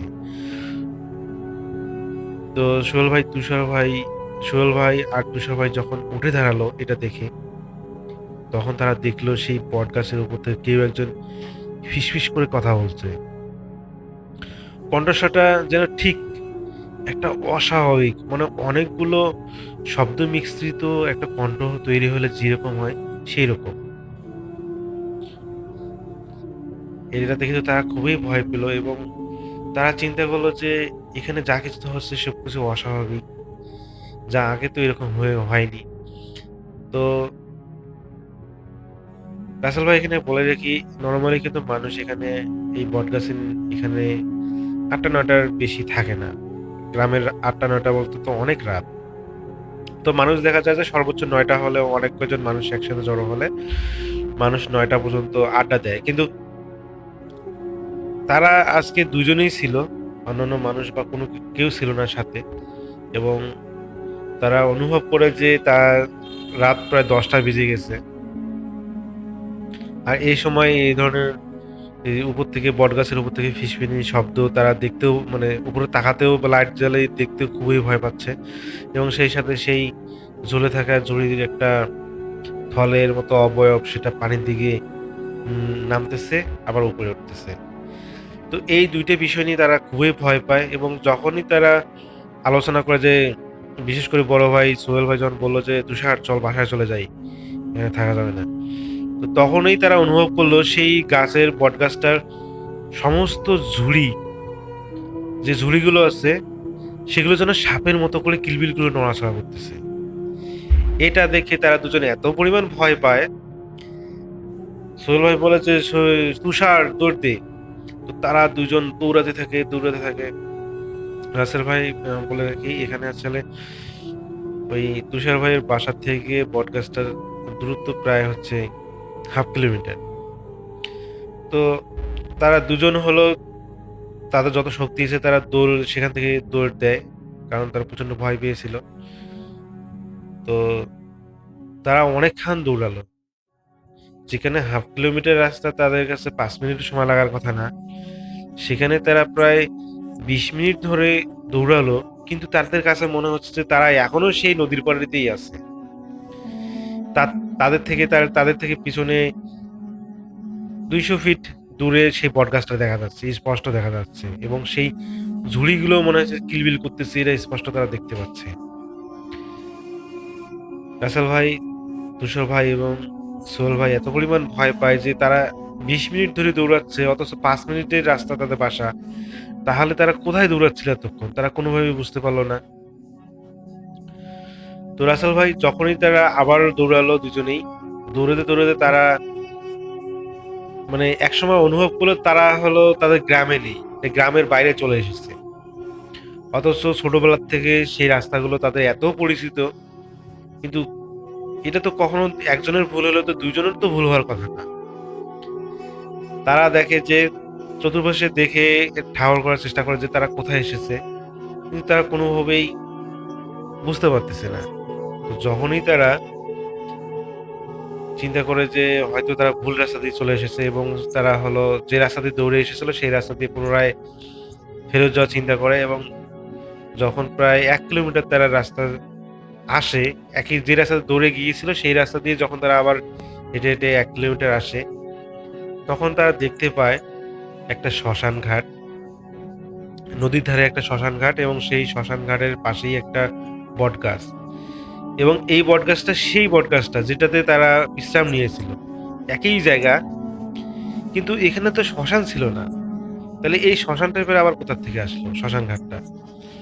তারা এটাও দেখে যে শ্মশানে চিতা জ্বলা না থাকলেও সেই শ্মশানটার দেখা যায় হলো কিছু দিয়া, কি বলে এটা, আপনার হিন্দুরা আসলে ওই যে দিয়ে ছোট ছোট গোল গোল দিয়ে বাটিতে প্রদীপ জ্বালায় রাখে, তো দেখা যায় সেই শ্মশানে কয়েকটা প্রদীপ জ্বালানো, আর সেই শ্মশানটার সাথে একটা ছোট্ট একটা ভাঙ্গা একটা মন্দির দেখা যাচ্ছে। কিন্তু তারা ছোটবেলা থেকে তো বড় হয়েছে, এখানে তো কোনো এই ধরনের মন্দির বা কোনো কিছু তো ছিল না, কোনো শ্মশান ছিল না। তারা খুবই আবার অবাক হয় এবং প্রচন্ড পরিমাণ ভয় পেয়ে যায়, এবং যখনই তারা চিন্তা করে যে এখানে তো বটগাছের ঝুড়িগুলো সাপের মতো দেখাচ্ছিল, কিন্তু এখন দেখে যে তারা সেগুলো এখন আর সাপের মতো দেখাচ্ছে না, একদম সবকিছু স্বাভাবিক, কিন্তু এখানে শ্মশান ঘাটটা দেখাচ্ছে। তো এরপর তারা আবার সেই ফিসফিসানি শব্দটা শুনতে পায়, যেটা এর আগে শুনেছিল। মনে হচ্ছিল যে অনেকগুলো মানুষ একসাথে যেন ফিসফিস করে কথা বলতেছে, তারা এরকম শব্দ শুনতে পায়, এবং তারা দুজনে আবার প্রচন্ড পরিমাণ ভয় পায়, এবং এবার তারা বাসার দিকে আবার হলো, যেহেতু রাস্তা চিনে ফেলেছে, এবং বাসার দিকে দৌড় দেয়, এবং তারা ঠিকই 5 মিনিটের মধ্যে তাদের বাসায় চলে যায়, এবং বাসায় যাওয়ার পর তারা সেদিন বাসায় কোনো কিছু না বলে তারা ঘুমিয়ে পড়ে, এবং সকাল থেকে দেখা যায় তাদের শরীরে প্রচন্ড পরিমাণ জ্বর। তো এরপরে আসলে সোহেল ভাইয়ের বাবা বুঝতে পারেন না যে কেন তাদের দুজনের শরীরে জ্বর আসার কারণ কি। তো তাদেরকে যখন জিজ্ঞেস করা হয় তখন তারা প্রথমে বলতে চাইছিল না। সোহেল ভাই এবং তুষার ভাই আসলে এখানে সোহেল ভাই এবং তুষার ভাইয়ের বাবা খুবই রাগী ছিল, কারণ আর এত রাতে ওই বটগাছে যাওয়ার তো একদম নিষেধ ছিল, কিন্তু তারা চুরি করে গিয়েছিল, যার কারণে তারা বলতে চাইছিল না। তো প্রথমত তাদেরকে ডাক্তার দেখানো হয়, কিন্তু রাসেল ভাই ডাক্তার দেখানোর পরে আসলে কোনো কিছু তাদের শারীরিকভাবে কোনো উপকৃত হচ্ছিল না। তো পরে সোহেল ভাই এবং তুষার ভাই বলতে বাধ্য হয় সেদিনের ঘটনা। তো পরবর্তীতে সোহেল ভাইয়ের বাবা এবং তুষার ভাইয়ের বাবা কিছু না বললেও পরে তাদেরকে একটা হুজুর দেখানো হয় এবং হুজুরের মাধ্যমে টোকাইয়া করে তারা ঠিকঠাক হয়। তো রাসেল ভাই, এটাই ছিল তুষার ভাইয়ের ঘটনা। আমার কাছে ঘটনাটা ভালো লেগেছিল, যার কারণে আপনার কাছে শেয়ার করা। ধন্যবাদ।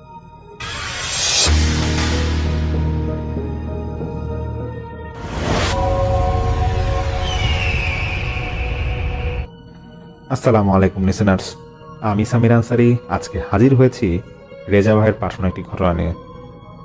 রেজা ভাই চট্টগ্রাম স্থানীয়। কয়েক এপিসোড আগেও তিনি আমাকে ঘটনা পাঠিয়েছিলেন এবং আজও তার সংগ্রহে থাকা আরও একটি ঘটনা তিনি আমাকে দিয়েছেন।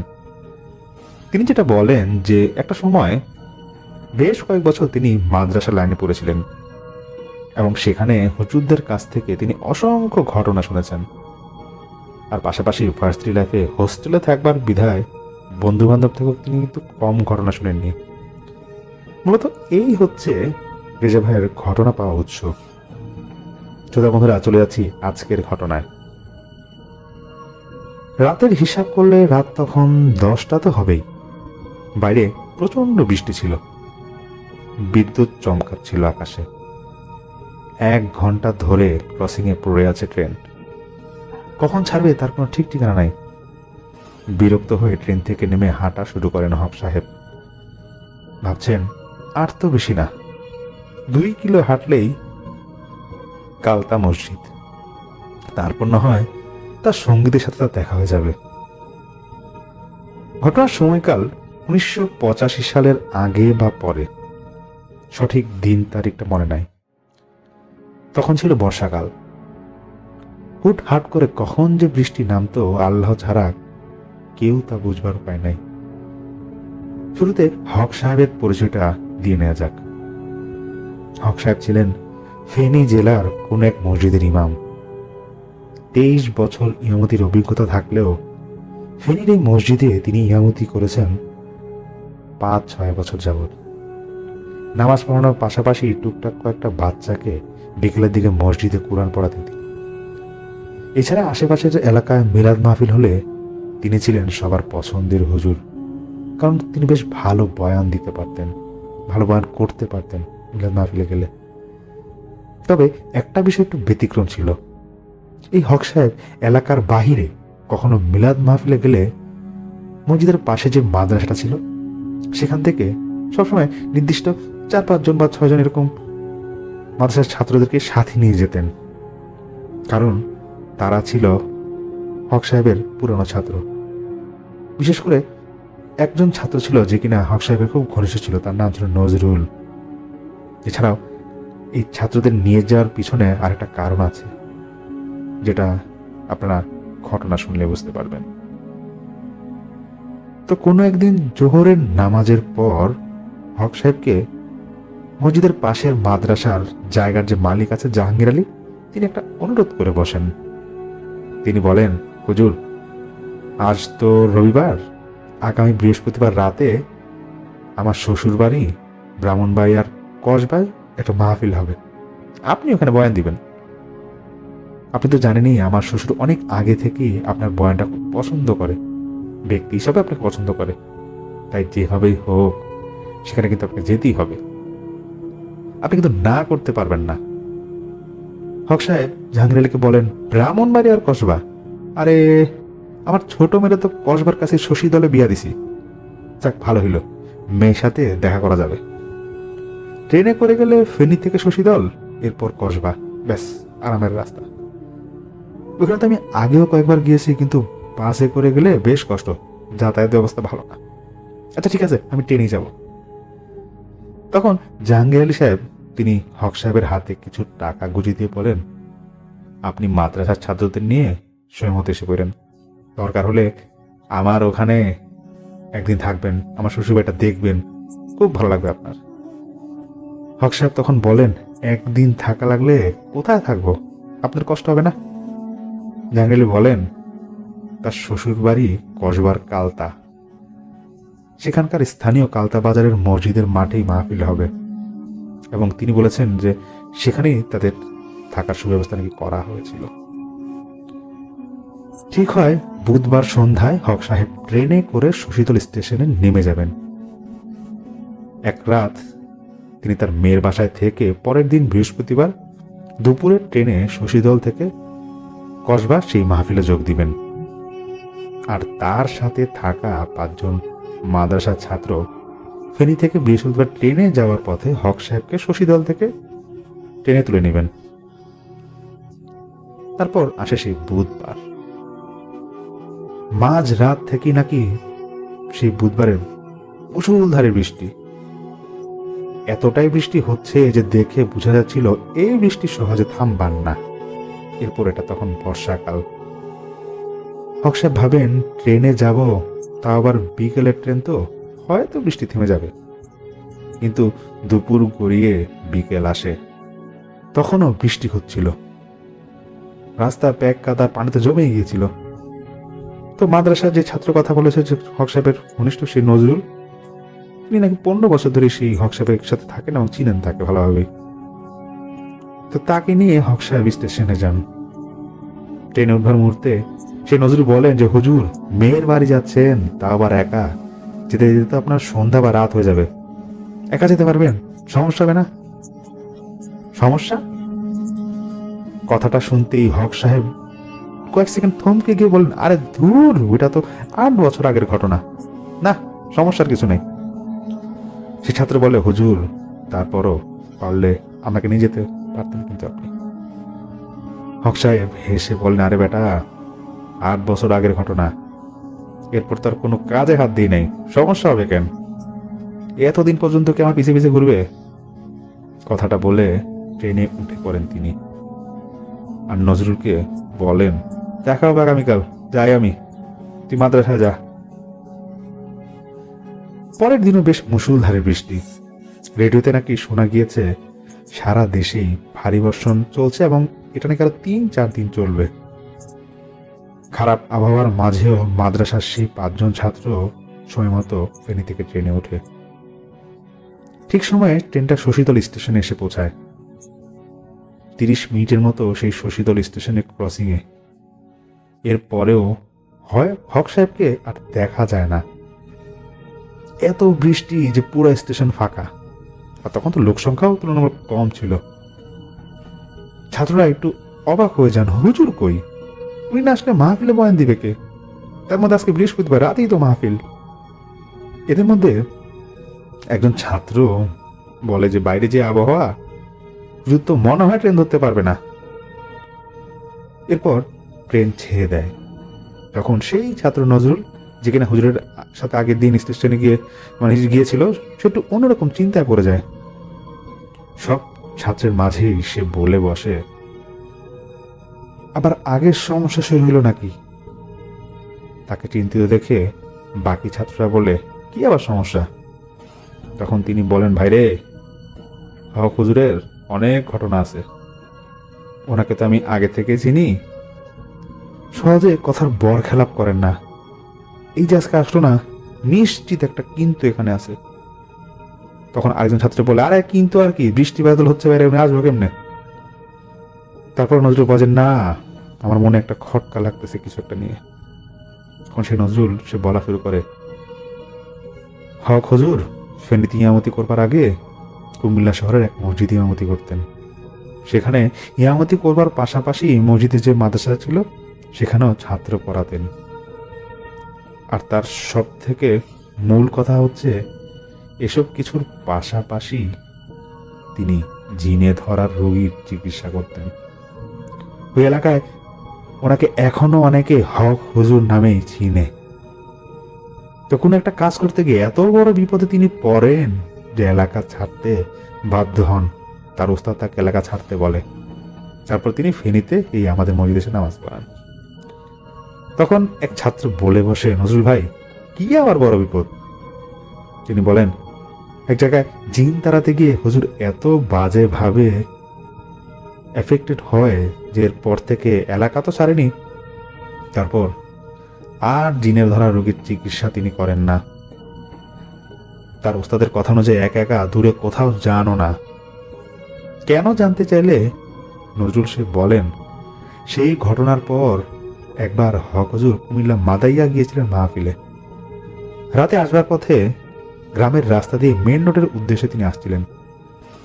হঠাৎ তিনি কাঁচা রাস্তা, গ্রামের কাঁচা রাস্তা দিয়ে হাঁটছিলেন, তখন তার মায়ের কণ্ঠ শুনতে পান। কয়েকবার তাকে পিছন থেকে ডাকছিল তার মা। কয়েক মিনিটের মাঝে পিছন থেকে কেউ একজন তাকে ধাক্কা দেয়।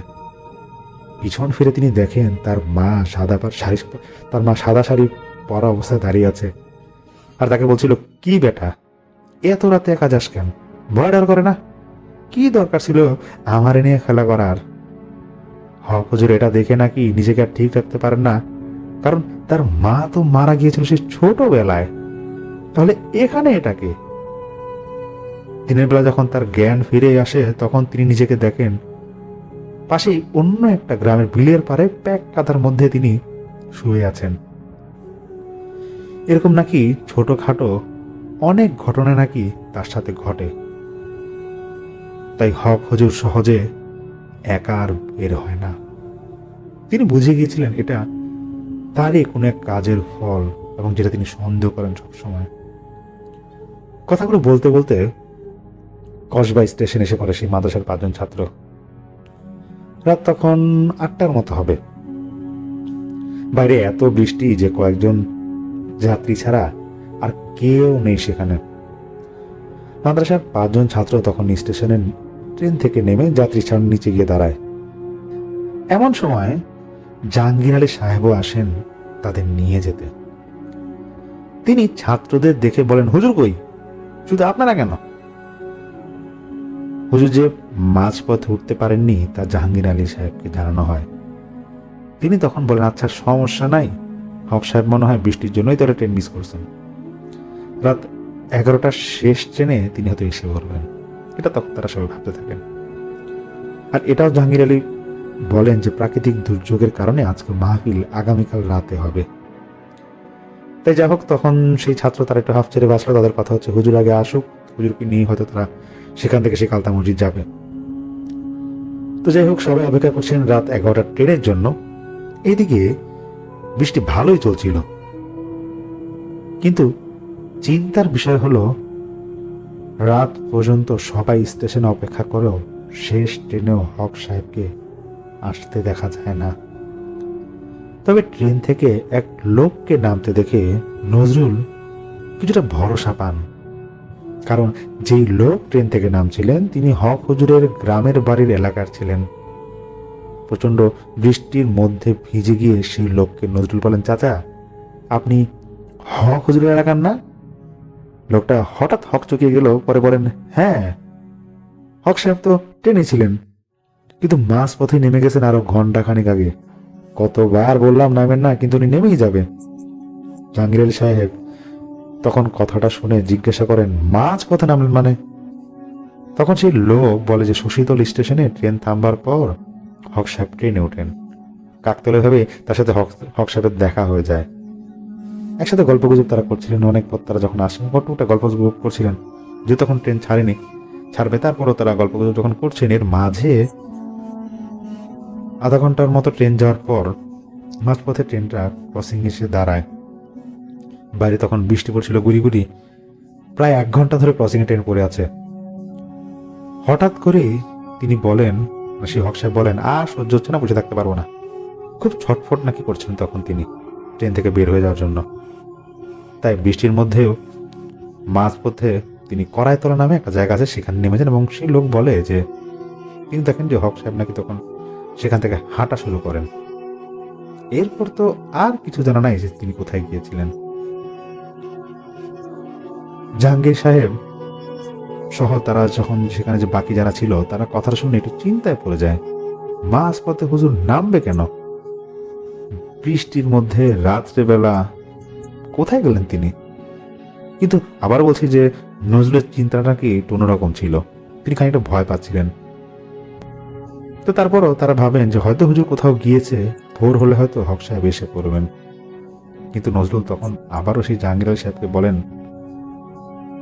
হক সাহেব এক কথার মানুষ, তিনি যখন কথা দিয়েছেন অবশ্যই তিনি রাতে যেভাবে হোক আসবার তো কথা, কোনো সমস্যা তো হওয়ার কথা না। কিন্তু আশ্চর্যের বিষয় হচ্ছে পরের দিন যে শুক্রবার জুম্মা নামাজের পরেও হুজুরের কোনো খোঁজ পাওয়া যায় না। স্থানীয় এক হুজুরকে দিয়ে তখন সেই রাতের মাহফিলটা সম্পন্ন করান জাহাঙ্গীর আলী সাহেব। শনিবার ভোরের দিকে নজরুল সহ 5 জন ছাত্র ফেনীতে তাদের মাদ্রাসায় ফিরে যান। জাহাঙ্গীর আলী সাহেব তিনি খানিকটা একটু মনক্ষুণ্ণ ছিলেন, তার শ্বশুর মনক্ষুণ্ণ ছিলেন, যেহেতু তার শ্বশুর বাড়ির একটা প্রোগ্রাম এখানে আসার কথা। কিন্তু সেখানে যখন সেই ছাত্ররা আবার সেই মাদ্রাসায় যায়, তারা গিয়ে দেখে মসজিদ বা মাদ্রাসা কোথাও হুজুরকে পাওয়া যাচ্ছে না। এভাবে 3 দিন পর্যন্ত হদিস না পেয়ে সে নজরুল বিষয়টা জাহাঙ্গীর আলী সাহেবকে জানালে একটু চিন্তায় পড়ে যান। ওরা ঠিক করেন যে হুজুরের মেয়ের শ্বশুর বাড়ি যেখানে আছে সেখানে যাবে। তারপর তারা সেখানে খোঁজ নিতে যায়। গিয়ে দেখেন যে হুজুর গত 3 দিন যাবৎ বেশ অসুস্থ।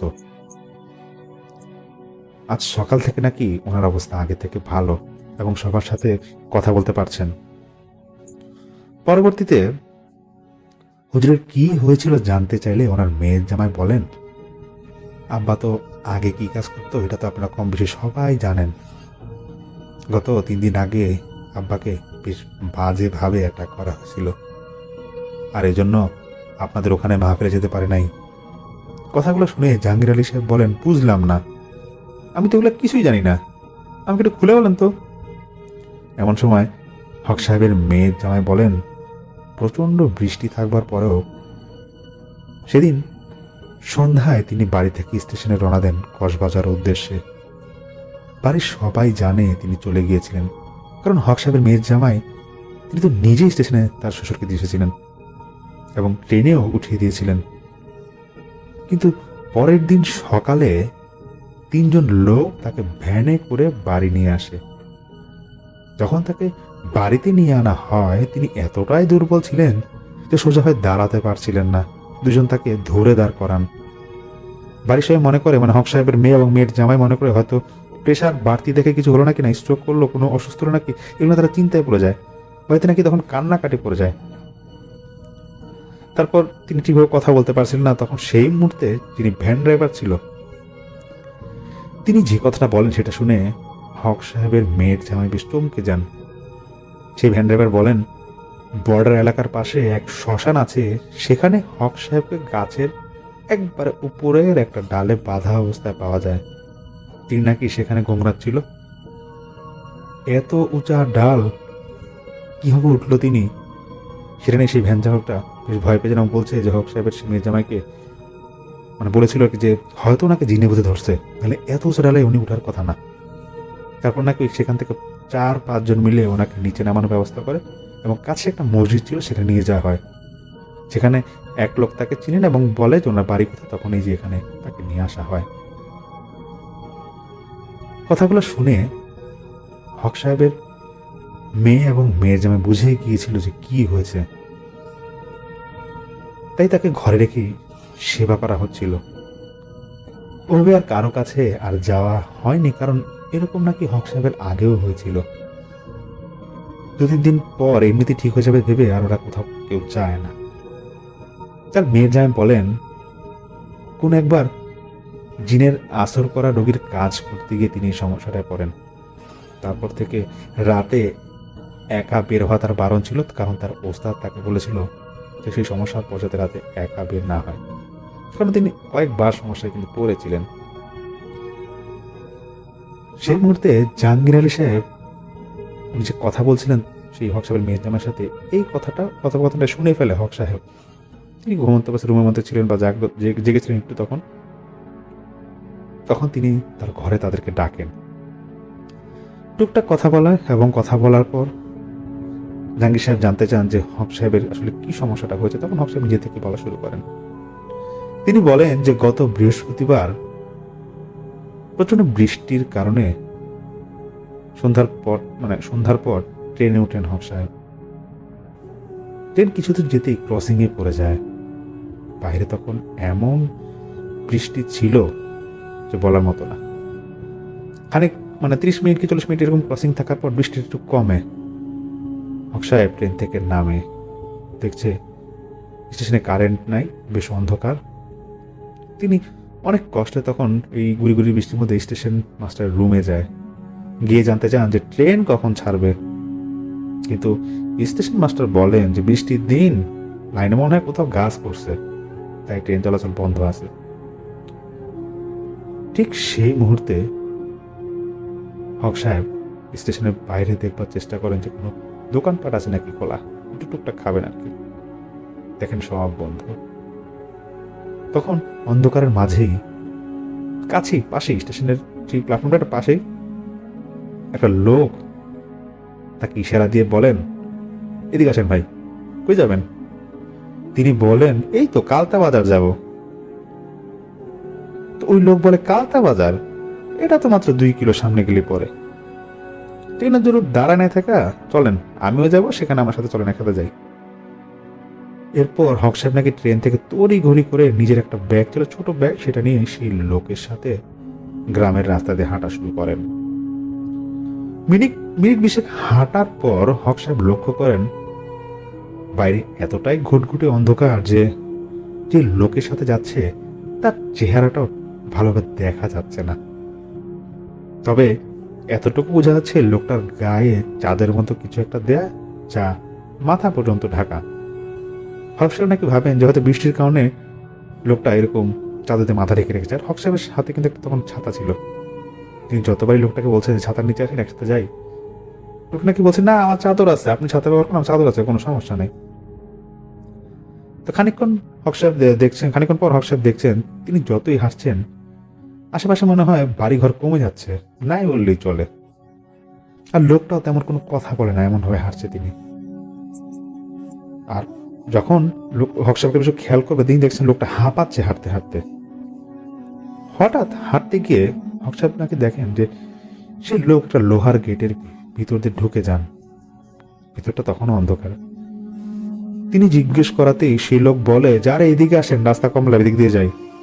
হক সাহেব বলেন, এদিক দিয়ে যাই মানে? গেটের ভিতরে কই গেলেন আপনি?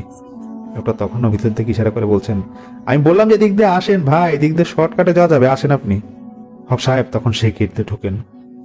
2-1 মিনিট হাঁটার পর তিনি দেখতে পান এটা তো শ্মশান, মানে তিনি বুঝে যান এটা শ্মশান, এবং আশেপাশে হালকা ধোঁয়াটে। মুহূর্তের মাঝেই সেই লোক নাই। হঠাৎ নাকি হক সাহেব তিনি একটা কান্নার আওয়াজ পান। কান্নার আওয়াজ আসতেই সামনে গাছের ডালের দিকে তাকান তিনি দেখেন ওই লোকটা ডালের মধ্যে পা পেঁচিয়ে ঝুলে ঝুলে বলছে, এই জায়গায় আনলাম কেন জানোস? অনেক দেনা পাওনা বাকি আছে, তোর তো একলা পাওয়া যায় না, আজকে পাইলাম। বলতে না বলতেই গাছ থেকে সেকেন্ডের মাঝেই বানরের মতো এক ডাল থেকে না আরেক ডালে ঝুলতে থাকে সেই লোকটা। হক সাহেব দোয়া পড়তে পড়তে নিজের অজান্তেই কখন যে জ্ঞান হারিয়ে ফেলেন তিনি আর বলতে পারেন না। হুশ আসলে তিনি দেখেন তিনি নিজ বাসায় তার রুমে আছেন, মানে তার মেয়ের শ্বশুর বাড়ি, সেখানে রুমে আছেন। সেই রাতের ঘটনা শুনে জাহাঙ্গীর সাহেব জিজ্ঞাসা করেন যে এরকম হবার কারণটা কি? হক সাহেব বলে, ভাই, কুমিল্লা থাকতে আমি মাঝে মাঝে জিন ধরা রোগীর সমস্যা হলে সমাধান করবার চেষ্টা করতাম। তো কোনো একদিন বিকালে এক লোক আসে তার স্ত্রীর সমস্যা নিয়ে। তার স্ত্রী নাকি গত কয়েক বছরে 3টা বাচ্চা পেটে থাকতে নষ্ট হয়ে গেছে। গ্রামের কোনো এক হুজুর বলছে যে বদ নজর লাগায় নাকি তার স্ত্রীর অবস্থা হয়েছে। ওভাবে সমাধান করতে না পেরে সেই লোক নাকি হক সাহেবের কাছে আসে। হক সাহেব সেই লোকের সব কথা শুনে ঝাড় ফুঁক দিয়ে পানি পড়া দিয়ে তাকে বিদায় করে দেয় আর বলে 1 মাস পর দেখা করতে। তবে ফলাফল শূন্য। 1.5 মাস পর সেই লোক এসে বলে তার স্ত্রী আগে থেকে এখন বেশ দুর্বল থাকে, মাঝে মাঝে নাকি তার রক্ত বমি হয়, পাশাপাশি শরীর ব্যথা আর জ্বর, ঠিকভাবে খেতেও পারেন না, দিন দিন শুকিয়ে যাচ্ছে। গত 2 দিন আগে সে লোক বলে যে ওনাদের ঘরে নাকি 2টা তাবিজও নাকি পাওয়া গেছে, আর এই জন্য সেই লোক হক সাহেবের কাছে আসছে। হক সাহেব তখন সেই লোককে রেগে গিয়ে বলেন, আপনার বউ দিন দিন অসুস্থ হয় আর আপনি 1.5 মাস পর আসছেন, আপনি আমি কি বলছিলাম? সে লোক বলে, হুজুর কি বলবো আপনাকে, আমি আরো আগেই আপনার কাছে আসতাম, কিন্তু যতবারই আমি আসতে চাইছি ততবারই আমার স্ত্রী কোন না কোনো সমস্যা পড়েই গেছে। এই যে গত 15 দিন আগের কথা, মানে 1 মাস হওয়ার আগে 15 দিন আগের কথা। যখন আসতে যাব সেদিন ঘর থেকে বের হওয়া মাত্রই হঠাৎ এত পেটে ব্যথা শুরু হয় তার, যে আমি তার কাছে গিয়ে মাথা দিয়ে হাত বুলাতে যাব, সে ব্যথার যন্ত্রণায় আমাকে জোরে কামড়ে ধরে, এমন ভাবে কামড় দেয় যে আমার হাতের চামড়া পর্যন্ত উঠে যাওয়ার মতো অবস্থা। আবার সেই রাতেই তাইসি নাকি তাকে বলে একটা মহিলা নাকি স্বপ্নে আসছে, স্বপ্নে এসে বলছে সেই লোক যদি হক সাহেবের কাছে যায় তারা তাকে মেরে ফেলবে। পরবর্তীতে ওই তাবিজ পাওয়ার পর সেই লোকটা তাবিজ নিয়ে হক সাহেবের কাছে নাকি আসে। হক সাহেব তাবিজটা খুলে খুব পাতলা একটা কাগজ বের করেন, সেটা পরে বলেন যে সেই লোকের স্ত্রীকে তাবিজ করা হয়েছে। আর তাবিজ দেখে বোঝা যাচ্ছিল এটা বাংলাদেশি কারো দ্বারা সম্ভব না, এখানে অনেক হিন্দি লেখা। তখন হক সাহেব নাকি সেই লোককে বলেন যে আপনি কি ওকে সন্দেহ করছেন? লোকটা কাঁদতে কাঁদতে বলেন, হুজুর বুঝে গেছি কে তাবিজ করছে। তিনি বলেন, হুজুর আমার একজনকেই সন্দেহ হয়। হক সাহেব নাকি তখন সেই লোকের কাছে জানতে চান যে কে বা কাকে সন্দেহ হয় বলেন। সে লোক বলে, বর্ডার এলাকায় আগে থেকে টুকটাক ব্যবসা করতাম, সেই খাতিরে একটা পরিবারের সাথে অনেক আগে থেকে আমার পরিচয় ছিল, তারা ছিল উপজাতি। তো সেই পরিবারের সাথে যখন তার পছন্দ, মানে উপজাতির পরিবার যখন তার যাওয়া আসা, তখন তার পরিবারের ওই যে একটা মেয়ে ছিল, সেই মেয়েটাকে তার পছন্দ হয়। সে খাতিরে বছরখানিক যাওয়ার পর সেই মেয়েটাকে সে লোকটা বিয়ে করে, তারা নিজের পছন্দে বিয়ে করে এবং পালিয়ে বিয়ে করে, যার কারণে সে লোকটার ফ্যামিলিও কেউ জানতো না এবং উপজাতি যে মেয়েটা আছে তার পরিবারে কেউ জানতো না। মাস 3 সংসার করে, কিন্তু বাড়ির যে কেউ জানে না। ঠিক কয়দিন পর তার বাবা মা জেনে যায়, মানে সে লোকের বাবা মা নাকি জেনে যায় আর জোর করে তালাক দিতে বাধ্য করে। তো ওই লোকটা বলে যে তিনি বাধ্য হয় তালাক দেওয়ার জন্য, কারণ তালাক দেওয়ার একটা মূল কারণ ছিল তার বাবা নাকি বলেই দিয়েছিল যে এই মেয়েকে যদি সংসারে রাখা হয় সেক্ষেত্রে নাকি কোনো সহায় সম্পত্তি দিবে না। মেয়েটাও নাকি বাড়িতে এসে নাকি অনেক হুমকি ধামকি দিত। মাসখানিক পর তার বাবা তাকে অন্য জায়গায় বিয়ে দিয়ে দেয়, যিনি বর্তমান স্ত্রী। খবরটা জানার পর আবারও নাকি সেই উপজাতি যে পরিবার ছিল তারা নাকি এসে সে লোকের বাসায় এসে অনেক হুমকি ধামকি দেয় এবং অনেক ভাঙচুরও করে। ঘটনা এটুকুই ব্যাস। হক সাহেব তখন বলেন সেই লোককে যে, আরে মিয়া আপনি কেন এমন করতে গেলেন? দোষ তো আপনার। আর ওই মেয়ে যে তাবিজ করছে তার প্রমাণ কি? সে লোকটা বলেন, হুজুর আমার সাথে যখন ওর বিয়ে হয়, বিয়ে পর বুঝছিলাম যে সে তাবিজ করে, এবং এটাও আমি বুঝে গেছিলাম সে কোনো একটা কারণে আমাকে হয়তো পছন্দ করে দেখে আমাকে বসে আনছে তাবিজ করে। আর আমি বেশ কিছু প্রমাণও পাইছিলাম। আর তার বাড়ি বর্ডার ওই পারে ছিল। কথায় কথায় সেই মেয়ে নাকি তাবিজ টোনার কথা বলতো। হক সাহেব সব কথা শুনে সে লোকের স্ত্রীকে তিনি দেখতে চান সরাসরি, যে আসলে দেখবেন বদনজরটা কাটানো যায় কিনা। তিনি তখন দেখাও করেন, তবে তিনি যে জিনকে দিয়ে কাজটা করান সেই জিনের সাথে তাকে কথাও বলেছিলেন। সেই জিন বলে যে হুজুর আপনি যদি এই কাজ হাতে নেন তাহলে আপনার সারা জীবন আপনি পস্তাবেন। হক সাহেব জিজ্ঞেস করে যে কেন, পস্তানো কি আছে, এরকম ধরনের কাজ কি করা যাবে না? তখন সেই জিন বলে যে ওই মহিলা এত বাজেভাবে কুফরি করে তাবিজ করছে, মানে সেই প্রজাতি মেয়েটার কথা বলছে, যে এত বাজেভাবে কুফরি করে তাবিজ করছে যে সেই জিন একবার যদি আপনাকে তার কবজায় নেয় তাহলে আপনি শেষ। মোট কথা হক সাহেবের সাথে থাকা জিন সে কাজ করতে পারবে না বলে ঘুরিয়ে পেঁচে সে জানিয়ে দিয়েছে এবং হুজুরকেও হুঁশিয়ার করে দিয়েছিল। হক সাহেব জাহাঙ্গীর আলীকে বলেন, ভাই আমার বড় ভুল ছিল, আমি জিদ করছিলাম, জিদ করে নিজেই একা কাজটা সামলাতে গেছিলাম, কিন্তু এরপর সমাধান তো কিছু করতেই পারি নাই, উল্টা কাজটা হাতছাড়া করলাম আর নিজের ক্ষতি করলাম। বিশ্বাস করেন এরপর থেকে আমাকে একা রাতে নিরিবিলি কোথাও পাইলেই থইরা বসে। গত 8 বছর আমি সাবধানে চলছিলাম, টুকটাক সমস্যা হয়েছে কিন্তু বেশি ক্ষতি হয়নি। ভাবছি আর বুঝি সমস্যা হবে না, এই জন্য সেদিন সাহস করে নামছিলাম, কিন্তু দেখলেন আমার তো পেয়ে বসলো। তখন জাহাঙ্গীর আলী সাহেব পুরোটা ঘটনা শুনেন তিনি, এবং হক সাহেবও বলেন যে তার জীবনে আরো কি টুকটাক তিনি আরো কয়েকটা ঘটনা বলেন। তো এই যাবে আমাকে যেটা বলেন যে এটা আসলে ছিল মূলত ঘটনা যেটা তিনি আসলে সংগ্রহ করেছিলেন মাদ্রাসা জীবনের কোনো একটা হুজুরের মাধ্যমে, এবং সেই হক সাহেব এখন আছে কি নাই সেই রেজা ভাই আসলে বলতে পারে না। এবং আপনাদের সামনে ঘটনা নিয়ে আজ এটাই ছিল আমার ঘটনা। সবাই ভালো থাকবেন, সুস্থ থাকবেন। আসসালামু আলাইকুম।